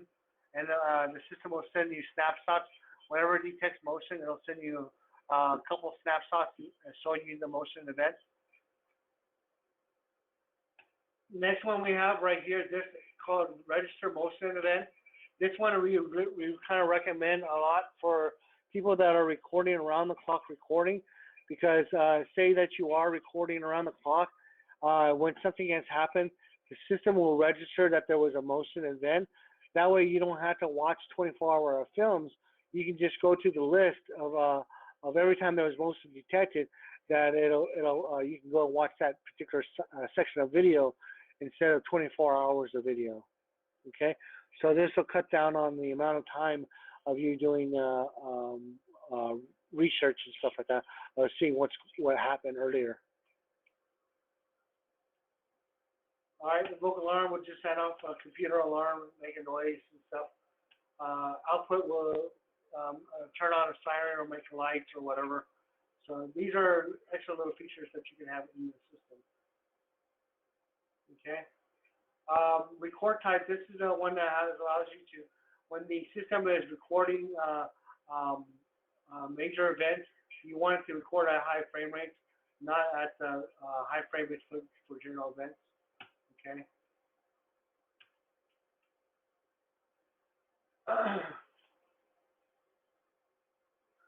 All right, so this is everything here for the recording. Next, I'm going to go on a couple of settings that I want you to know about.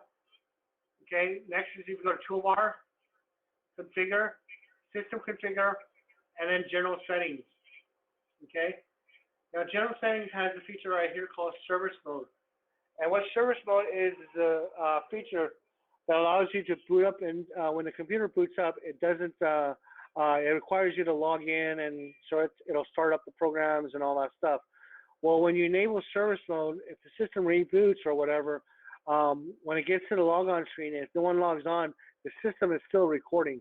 Okay, so this is like a safe mode, just in case that power outage or something has happened, that the system is still recording in the background.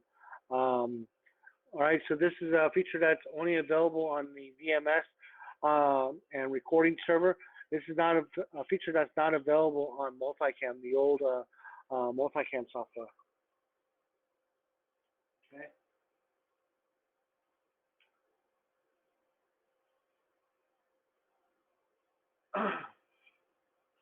Next is the startup window. This is where you want to start up the defaults. By the defaults, the most common default that most customers have are usually going to be the webcam server, mobile server, and control center service. Those are the three stuff that you're usually going to enable by default. Okay.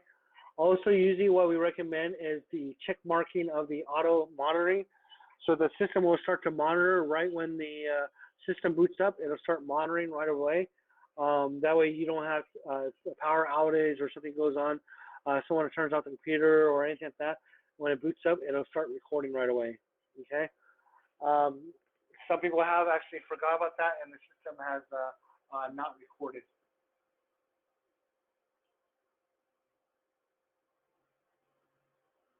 All right, the next one is the set position.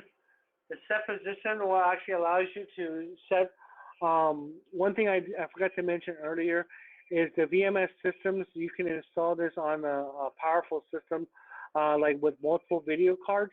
So that what that means is you can have a system with multiple monitors. Like the system that we have here, we have four monitors connected to it. So we have an onboard video card, and we're also using the GeForce video card. So what it is we have 4 monitors. So now what it is, I can put live videos on multiple monitors, and then also play back on a different monitor. Okay. So depending on what kind of a system that you built, you can actually make a nice system that displays videos in multiple locations. Like what we have is we have customers that install the VMS systems and put this in the server room, but what they do is they run RJ45 lines and put some bail-ins connected to HDMIs, and they put a secondary or a third monitor in different rooms of the complex, so they can see certain security cameras. Okay, like you see like the liquor stores. When you walk into the liquor store, there's usually a live display of you walking into the store, right? You could do that also if you wanted. You just run the bail-ins with the RJ45s and run that wire and put a monitor up front, and then you can display one of the cameras up front. Okay, so there's all kinds of ideas that you can implement on our systems.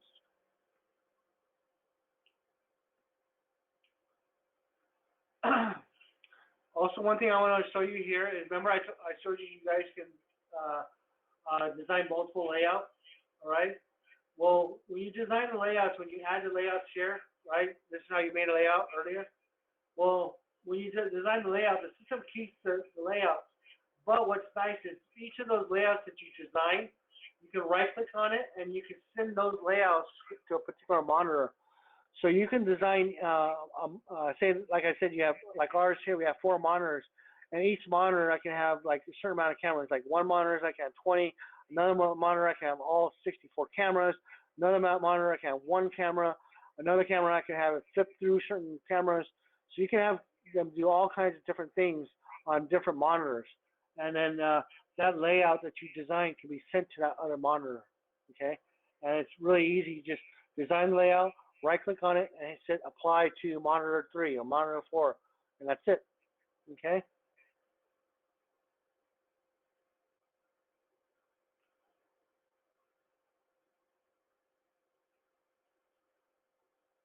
Next thing we have is the send alert approach setup. This is where you enter the information of your email. So remember I told you you have this section where you want to send alerts, like if the cameras go down or motion recording or things like that. Well, you have to fill out this information here and then hit test email and see if it responds back with the test email. Usually we use something like a Gmail as our provider to do the email alerts. Okay, so you can put in your in email kind of like from Gmail, and whenever there's motion event happens, it'll send an email to Gmail with a couple of snapshots showing you that there's motion. Okay. Or if you want to see snapshots, all you do is go here, go to attach, and then choose what size of the image, high quality or low quality, and then how many of them. Okay. And then when you fill out this and this and this information, you hit test, and it'll test if the email is good or bad. Okay.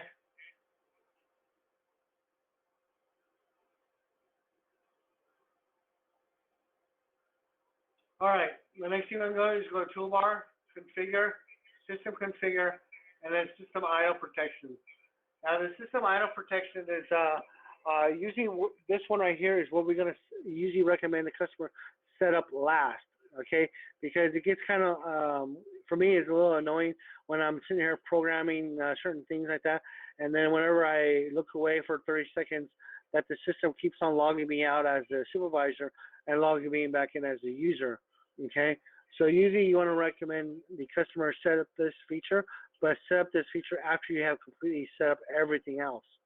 Okay, so usually what we recommend is enabling this feature right here and this, okay, as the minimum.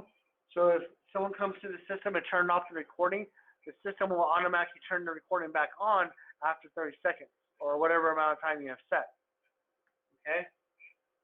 Next is the auto logout. What this does is it'll log out as a supervisor and log on as a user. Okay. Now the main benefit of this is one of the features that we have is the user accounts and stuff like that. Is you can limit their privileges that they have, and you can also limit what they see. Okay, because you may have some very important areas, and when you walk away from the computer, you don't want someone to walk right behind you and then see what's on those cameras. So what we do is we have the system automatically log out as a supervisor and log on as a user that may only show like 5 cameras out of the 30 cameras you have. Okay, so that's one of the features. That's one of the reasons we want you to enable this feature. So just in case someone does come behind, they don't see what's going on. Plus, if they try to use the system, it's in the user mode, so the user also doesn't have any real authority to do anything. Okay.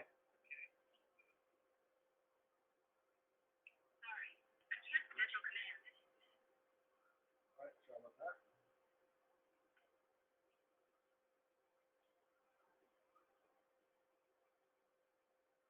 All right. So the next thing what you do is, like I mentioned, is about the accounts. So what you do is go to the very top right here where it says 1, and you go to password setup, and then local account edit. And then when you go to local account edit, this is where you're going to set up the accounts. So like we got one right here for user, right? What you do is right click on it, go to add new account, and it makes an account for you.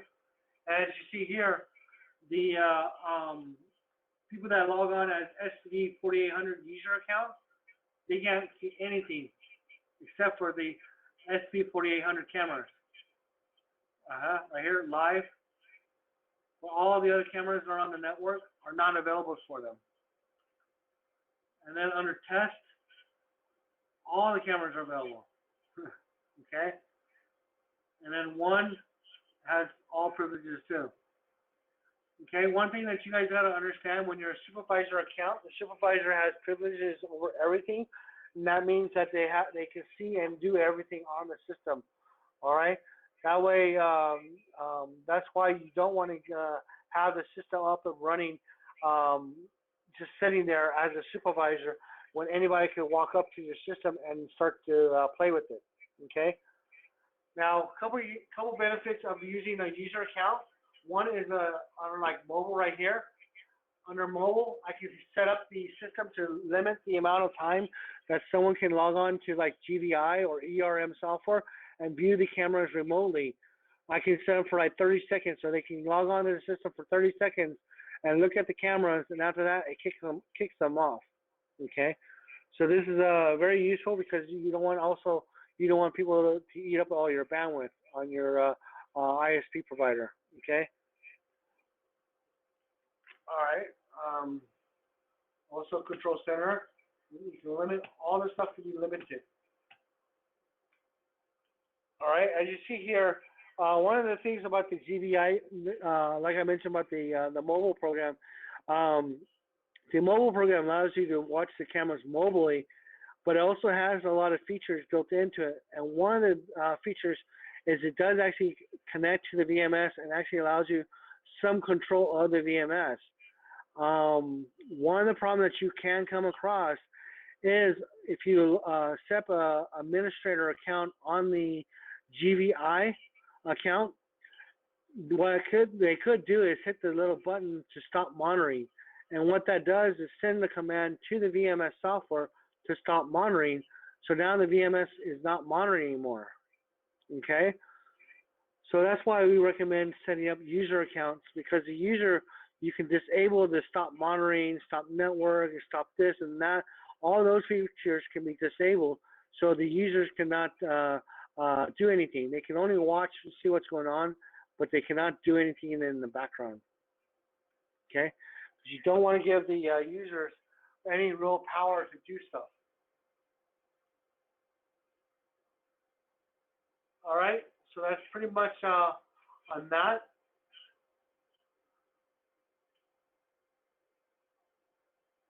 So the next thing we want to do is, after we have gone through this, is I want to go to the very next section, which is the schedule edit. The schedule edit is how we set up for a schedule.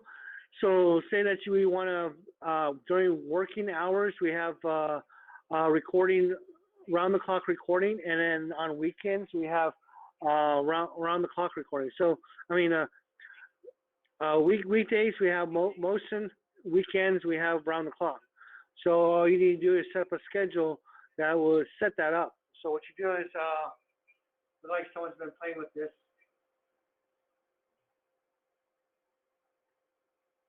So right here on weekdays, what you can do is go to cameras and set up recording from right here. They set up a motion recording between the hours of 8 to 5 o'clock, and then round-the-clock recording from 5 o'clock to 8 o'clock in the morning, round-the-clock recording. Okay? And then on weekends, they have set up round-the-clock recording all day, all night. Okay? Once you have done that, what you do is, let me actually get rid of all this. I don't know who put McDonald on there. Next thing you do is you go to schedule, and then you go to edit weekly, and then you go Monday, Tuesday, Wednesday. Monday, Tuesday, Wednesday, Thursday, Friday. You want to follow the weekday schedule. And then on the, here you uncheck for the weekend schedule for Saturday and Sunday. Okay? So now Saturday and Sunday, they have a weekend schedule. And then the weekday schedule, you have a different schedule. Okay? So you can set up the privileges for the recording. Also, you can set up the remote connections, and things like that can be set by time limits and stuff like that. So, say during work hours, you can allow people to monitor your shop, but during off hours, the remote connections like GVI or ERM or something like that, they no longer work until 8 o'clock in the morning. Then it works. Okay, so you can put on certain hours that they can watch your office.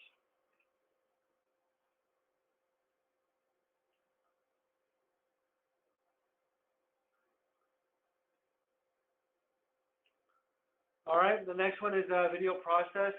The video process, we're not going to go over all of it, but video process these are the analytics that are built into the software, and then these analytics are free. So if you want to do any advanced stuff on your system, you can do the video analytics. Just remember that video analytics can be done under live video or playback, okay? But not all playback does all the, what do you call it, the analytics. They do, some of the analytics are in the playback feature, okay? So we do have stuff like missing objects. So what you do is, say that you have a very important object in this room, like the phone here.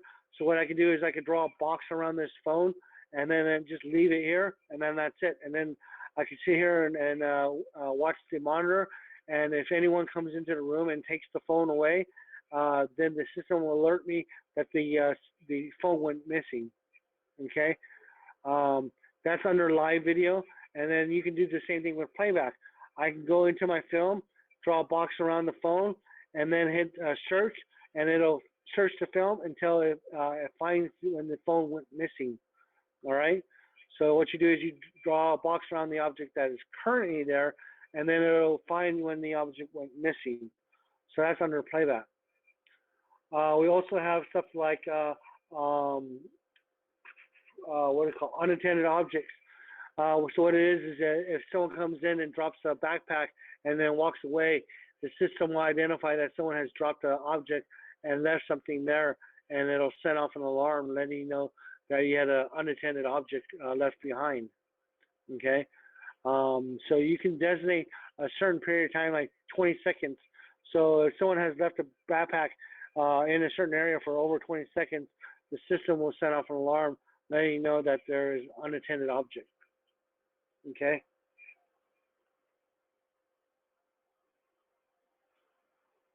All right, the next thing I want to show you is there's an option here called IPVCA. Yeah, it's actually enabled. This is only available for the newer 18.1, but the 18.1 has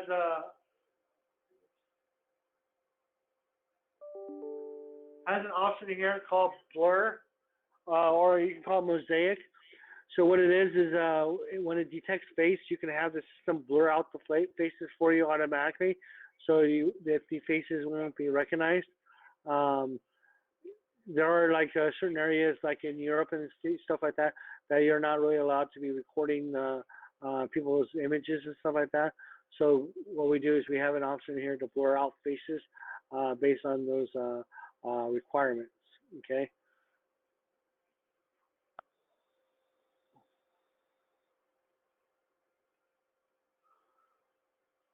All right, so another feature that we had is there's a feature here called 3D mapping. As you see here, there's a map right here. This is actually, you can do multiple floors, all right? You got floor 1, floor 2 with maps. You can double click, see what camera it is. It'll tell me if a person that walked by it and stuff like that. Hold on.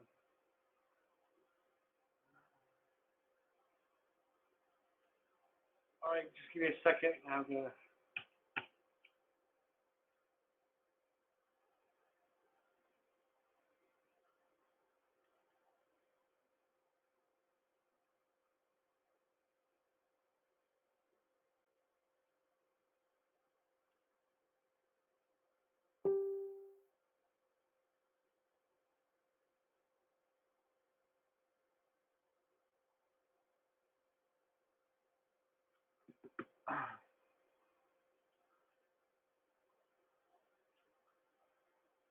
All right, like I mentioned, is we have an EMAP here. You can see multiple floors. One thing that this map does is that if it recognizes your face will be added to the system. And as you see right here, Anthony Smith, okay, I was recognized as this camera. So if I were to walk around to different cameras at this system that has face detection, it will identify me as those cameras.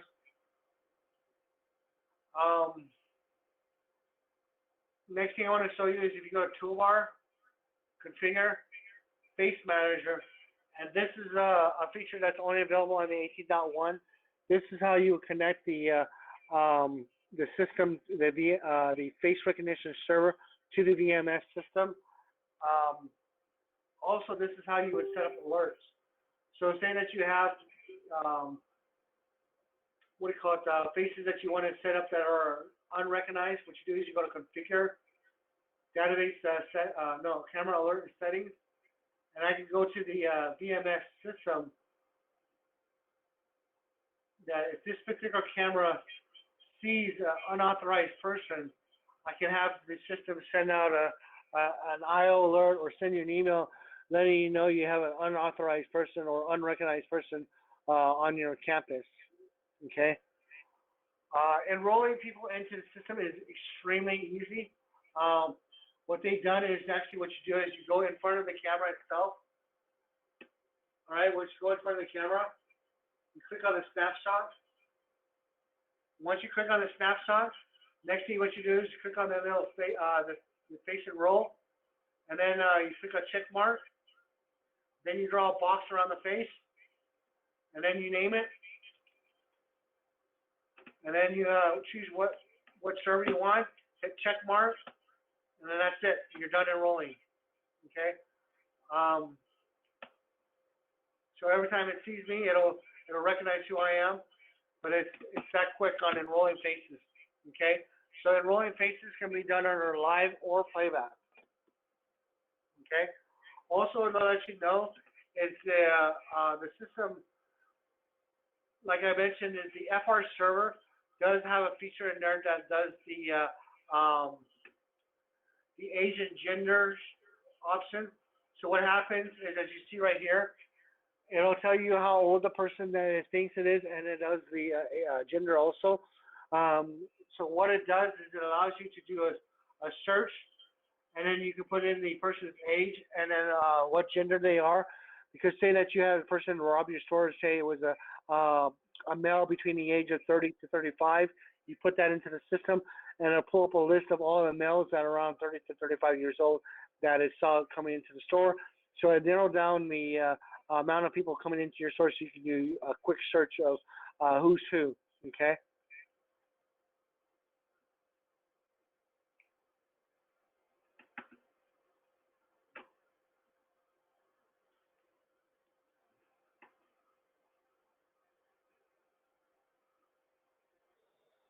All right, and then the last part we're going to go over here is the IO options. So the IO, actually, I'm going to go over this part, and then I'm going to go over on how to eat up really fast. So you go to accessories, and then you go to IO device setup, and then you click on the add button right here, and then you add in the IO boxes or the IP. One of the things that you guys got to understand is that a lot of the cameras that have built-in IOs, or we sell these boxes called IO boxes, and they're very nice little tools to have because say that you want the system to send out alerts when your door opens or when someone breaks your windows. You can put those door sensors and window sensors and all kinds of different kind of sensors, different areas. And they can also be associated to a camera. So say that door number 1 has opened with the door sensor, and then you can point it to camera number 4. So whenever door number 1 opens, camera number 4 activates and then starts to record whenever door number 1 has opened. All right? So you can associate inputs with cameras. All right? Also, what you can do is we have an option here that is kind of used in certain areas like jailhouses and stuff. What they like is the camera pop-up settings, and what they do is whenever an IO is tripped, that the monitor will pop up that camera that's associated to that input, and they get a pop-up on the screen. So what they do is they put like a doorbell. So whenever someone pushes a button, and then what happens is the screen pops up, showing you live video, and then they can see what's going on in the jail cell, okay? So they can trigger to open up the door, okay? So this is a very nice option. We do have a lot of customers in like jailhouses and the county jails, and like in Texas and in Atlanta and Sacramento and all kinds of different police places we have. They're using this kinds of stuff too. We also have where you can trigger the input to start to, whenever the input is triggered, to start the recording of video and audio. So like say that you have an interview room, you can flip a switch and then it starts to record. After you're done, you flip the switch down and it stops recording. Okay. No, those the I/O stuff is all available on all our software. The only feature that's the face manager and things like that, those are only on the version 18, like the age and gender report. That's from the Ifr Server that talks to VMS 18. So that requires VMS 18. Okay.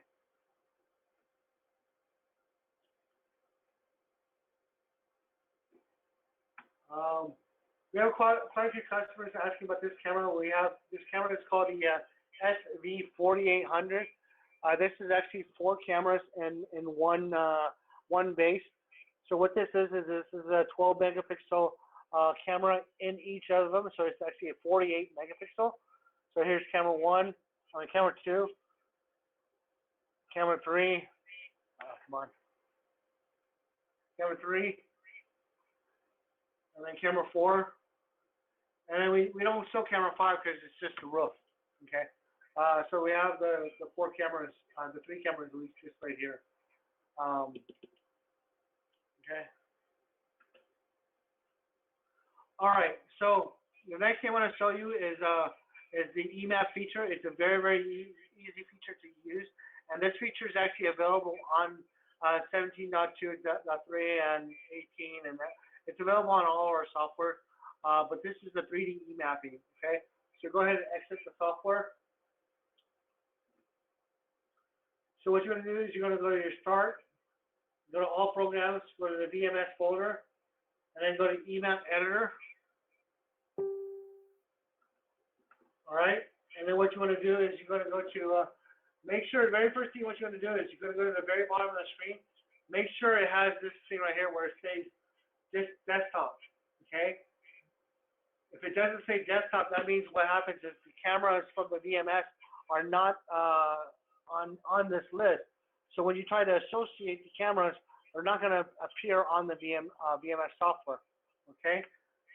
If you do it correctly, this should be here automatic. Okay, so what you want to do is you want to take a JPEG image, all right, and what you want to do is you want to right-click on this and then click on Add, okay, Add Map, and it's going to make a new map. And when you go inside that new map, it's going to give you a blank image.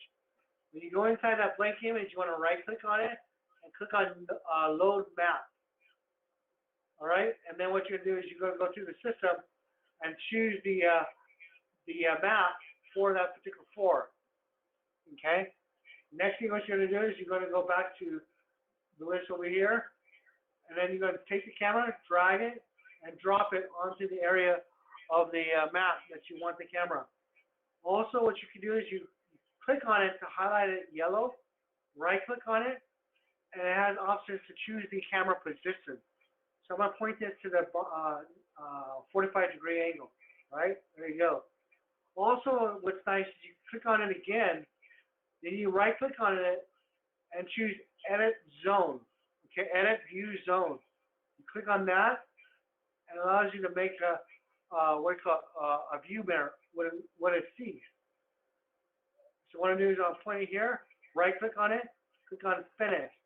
Now, I have an image here, and it's pointing this direction, but it's not that big, or maybe it's bigger. So what I do is I click on camera 9, I go to the very top here, and it changes the degree to like 45 degrees. And then I can change the angle to be smaller, okay? So you can adjust this to be kind of what the camera actually does see, and you can put this in your map, okay?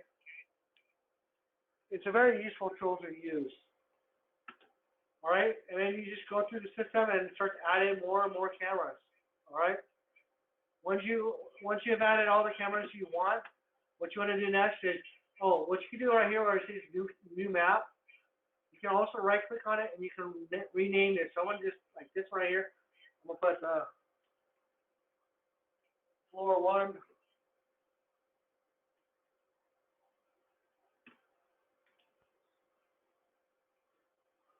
floor 2,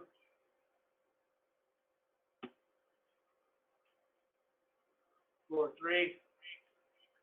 Next, what you're gonna do is you're gonna go to File, and then go to Save to VMS. All right. Click on that, and then close it, and you're done. Next thing you do is you go back to the to your programs and start up VMS.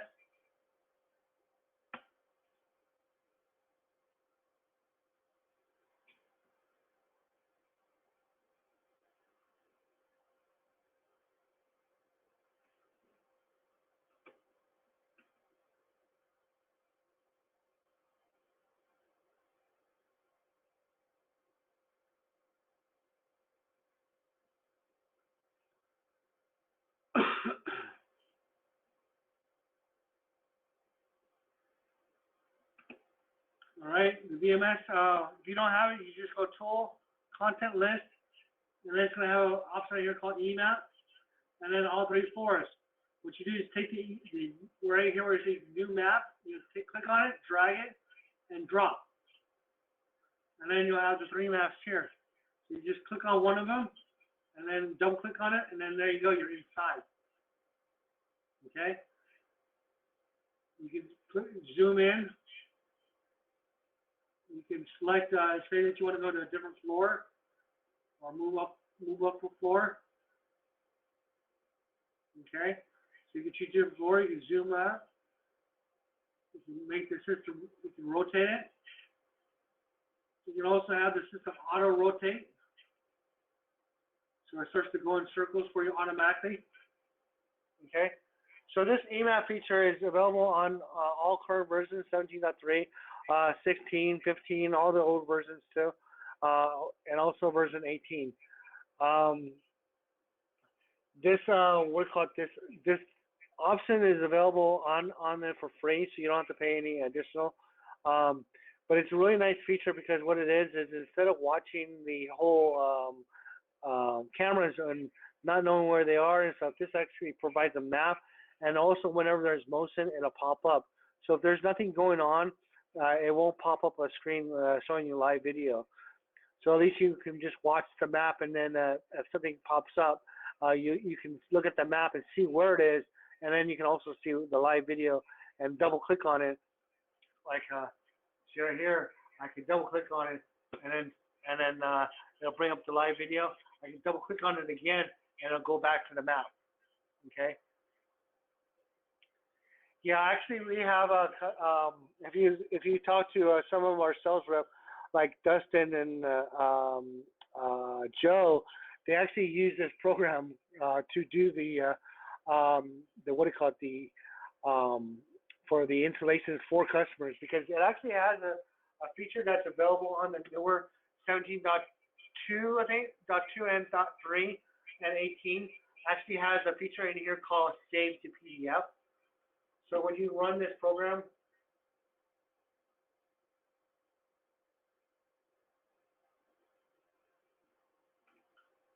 and you design your map, whatever you want, you go to File, and then you can save this file as a PDF, and then you can print it out. And then you can email to your customer, and then they can have a map of what's going on and things like that. But just to let you know, that is just for you to print out. For you to make these things and stuff like that, it requires JPEG images. So your building structure, blueprints and stuff like that, all are JPEG images or BMP images or PNGs and things like that. It has to be an image. It cannot be a PDF file. PDF is what it exports. Okay.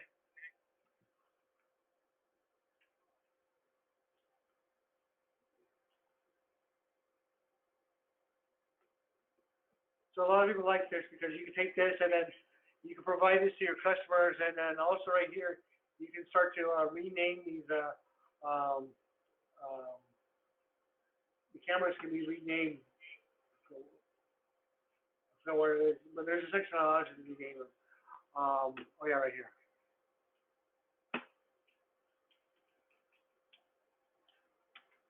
All right, so this is my living room. All right.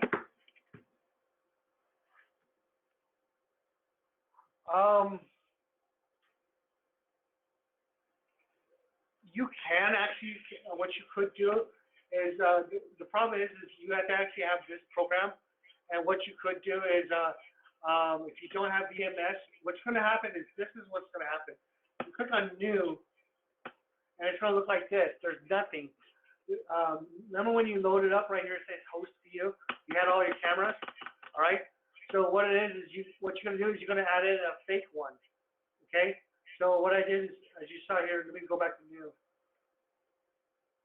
So what you do is you're going to actually come here and you're going to add a fake host, right? And then what you can do, then you're going to start to build your maps and stuff like that. So I'm going to go right here, right click, load map, add in cameras, and then like that. And I make one, and then I print it out. So you actually don't have to, if you want to use it for your EMAP, then yeah, you have to have it done there. But you can use this to make it make a fake one without having any cameras and stuff installed. It's actually a very useful tool to have, especially for when you're doing the design. When a lot of customers like to see if I order 40 cameras, where are you putting them, and how is your wiring, and where the system goes, and all this other stuff. You can all put all that stuff on there. It makes it kind of easier and kind of clean. Okay. Then after you're done, you just go to File and then save the PDF and save it as a PDF and then email it to your customer. Okay.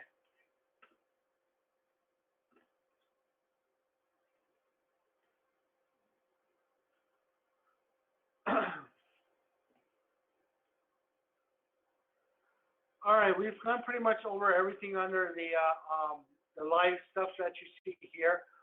Tomorrow we'll be going over the network stuff right here, and then we're going to be going over the playback. Okay, and then we're going to have a short test for people that want to take the certification and stuff, and then they email it to us, and then if you pass the test, then we can send out you the certification. But that's pretty much it for this software on the live side, and also on how to add cameras and add hard drives and stuff like that. There's just to let you know, on setting up the VMS software, you can do it as easy as you want it or as complicated as you want it.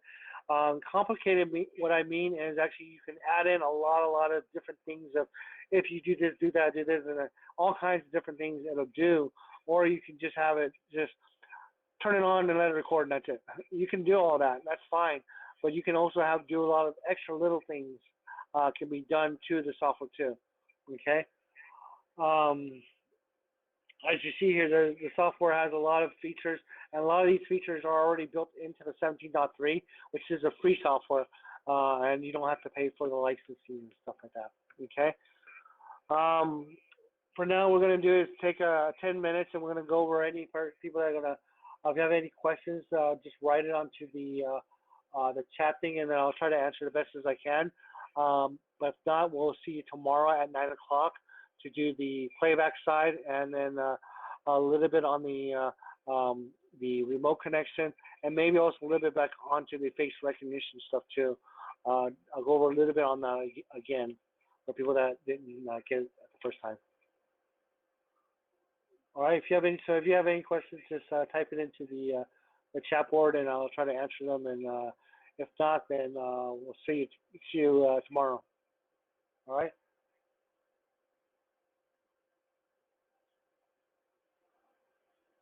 I don't have the quiz prepared for today.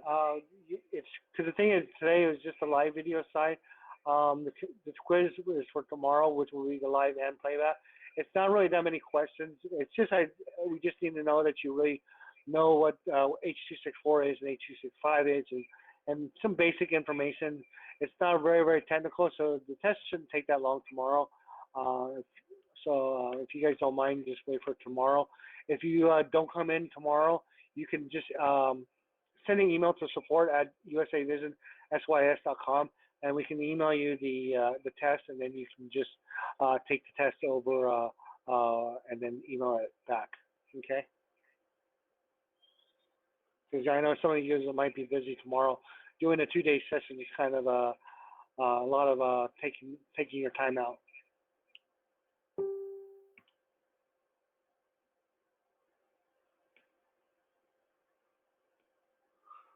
All right. Looks like we had a lot of people visit today. Not that many questions right now, but we had over 60 people visit. Now we're down to 52. Still a lot of people. So if you have any questions, just let me know. If not, see you tomorrow. Hey, Anthony, this EMAP, is there an extra cost for it? EMAP is free. So actually, EMAP, it depends on what, we actually have 2 versions of EMAP. EMAP is actually the 3D EMAP. The 3D EMAP is only built into VMS software, so you actually have to install it so you can take it out. But we have another one which is called just regular EMAP, and that's used more for control center, but that one's free also. Who makes the EMAP? What do you mean, who makes it? I mean, so like, let's say I wanted to install it on my VMS. Who would actually do that? Is that something you guys make? Like let's say I'm looking at your EMAP right now that is just, you know, turning around and showing where all the cameras are at and everything. Well, the EMAP is made by the customer or the installer. They usually set up and design that with the EMAP editor program, and because it's free. Okay. A lot of people don't. Some people don't use it. Some people do use it. I kind of like to use it because looking at 60 cameras and they're all located. Especially I had one customer that's in like a Cal Expo, and it's a humongous place. And finding different areas is very hard. So using a map was a lot easier. Say, okay, they're in this area. Okay, now you can tell the police to go to this particular area because it's a map. Yeah. Got it.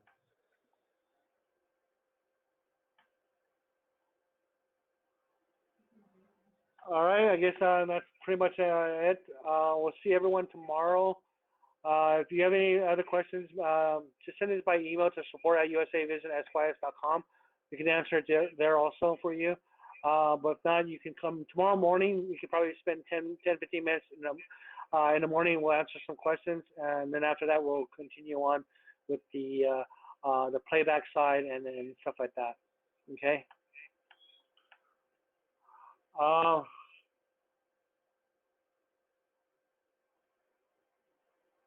No, tomorrow will be the playback side, and then the quiz will be at the end of the course. We can go over the questions of the quiz if you want to also, but usually what we do is we just give you the quiz, and then you email it, and then we'll email you back the results and stuff like that. It keeps on crashing on here. Hold on. My monitor just went out. Is the EMAP, is that built into the VMS, or is that a third-party download that we have to download? It's built into the VMS software. Okay, cool. Thank you. All right. So that was okay. Yeah, because my screen, for some reason, all my monitors went out. Yeah. So if you look at if you go to Start All Programs, it's listed there as one of the programs that is available that's free built into the VMS. Okay. These monitors are getting old. Yeah, just give us some time. And what I'm gonna do is because I gotta go to meeting. We'll convert the video files into I believe MP4, and that takes maybe about an hour, 2 hours. So once we do that, what we can do is you can email support, and then once we have the video file downloaded, I can provide you the download link, or maybe I can send it to YouTube or something like that. But we'll provide you something that you can watch it on like maybe like a Dropbox or a Sync or something like that, so you can watch the video again, okay, for a later time. So, I'm sorry, to clarify, we're supposed to email you if we want to do that, or you're putting it on the on the Geovision website? Well, the Geovision website, we don't really have anywhere to put the links and stuff like that. Okay. What we could do, actually, I could do is put it on one of our forums. But we probably best is just to email us at support@USAVisionSYS, and then we can provide you the video file later tonight or tomorrow, so if you guys want the files. Okay, thank you. I'll talk to David to see maybe we can post it on our website somewhere for people to download. Currently, I don't have access to post stuff on the website itself, so that's why I don't have a direct answer for a website version. Okay, thank you. The EMAP images that it's going to use are just the BMP and the JPEG images. So you just use the JPEG of your 3D, your blueprints and stuff like that. You just import a JPEG image, and then it'll put it on there, and then you just start plastering the cameras on top of the JPEG image. But then when you export, you can export it as a PDF file that then you can have a official document of all your camera placement on a map. Yep, so it's support@USAVisionSYS.com.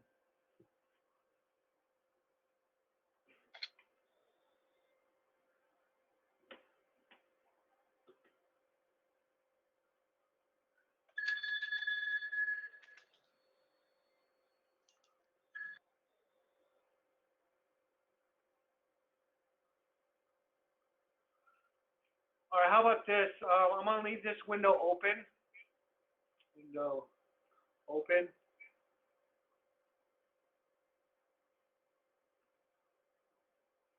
For a couple of minutes, and if you want the video, just provide me with your email address and stuff like that. And then when I have it uploaded and converted and stuff like that, we'll send out the link to you. But you guys give us maybe like 2 hours or more, because converting the video file will take some time. All right. So in the chat window here, go ahead and put in your email address, and I'll go through the list and then convert it. Okay. And I'll send it out later.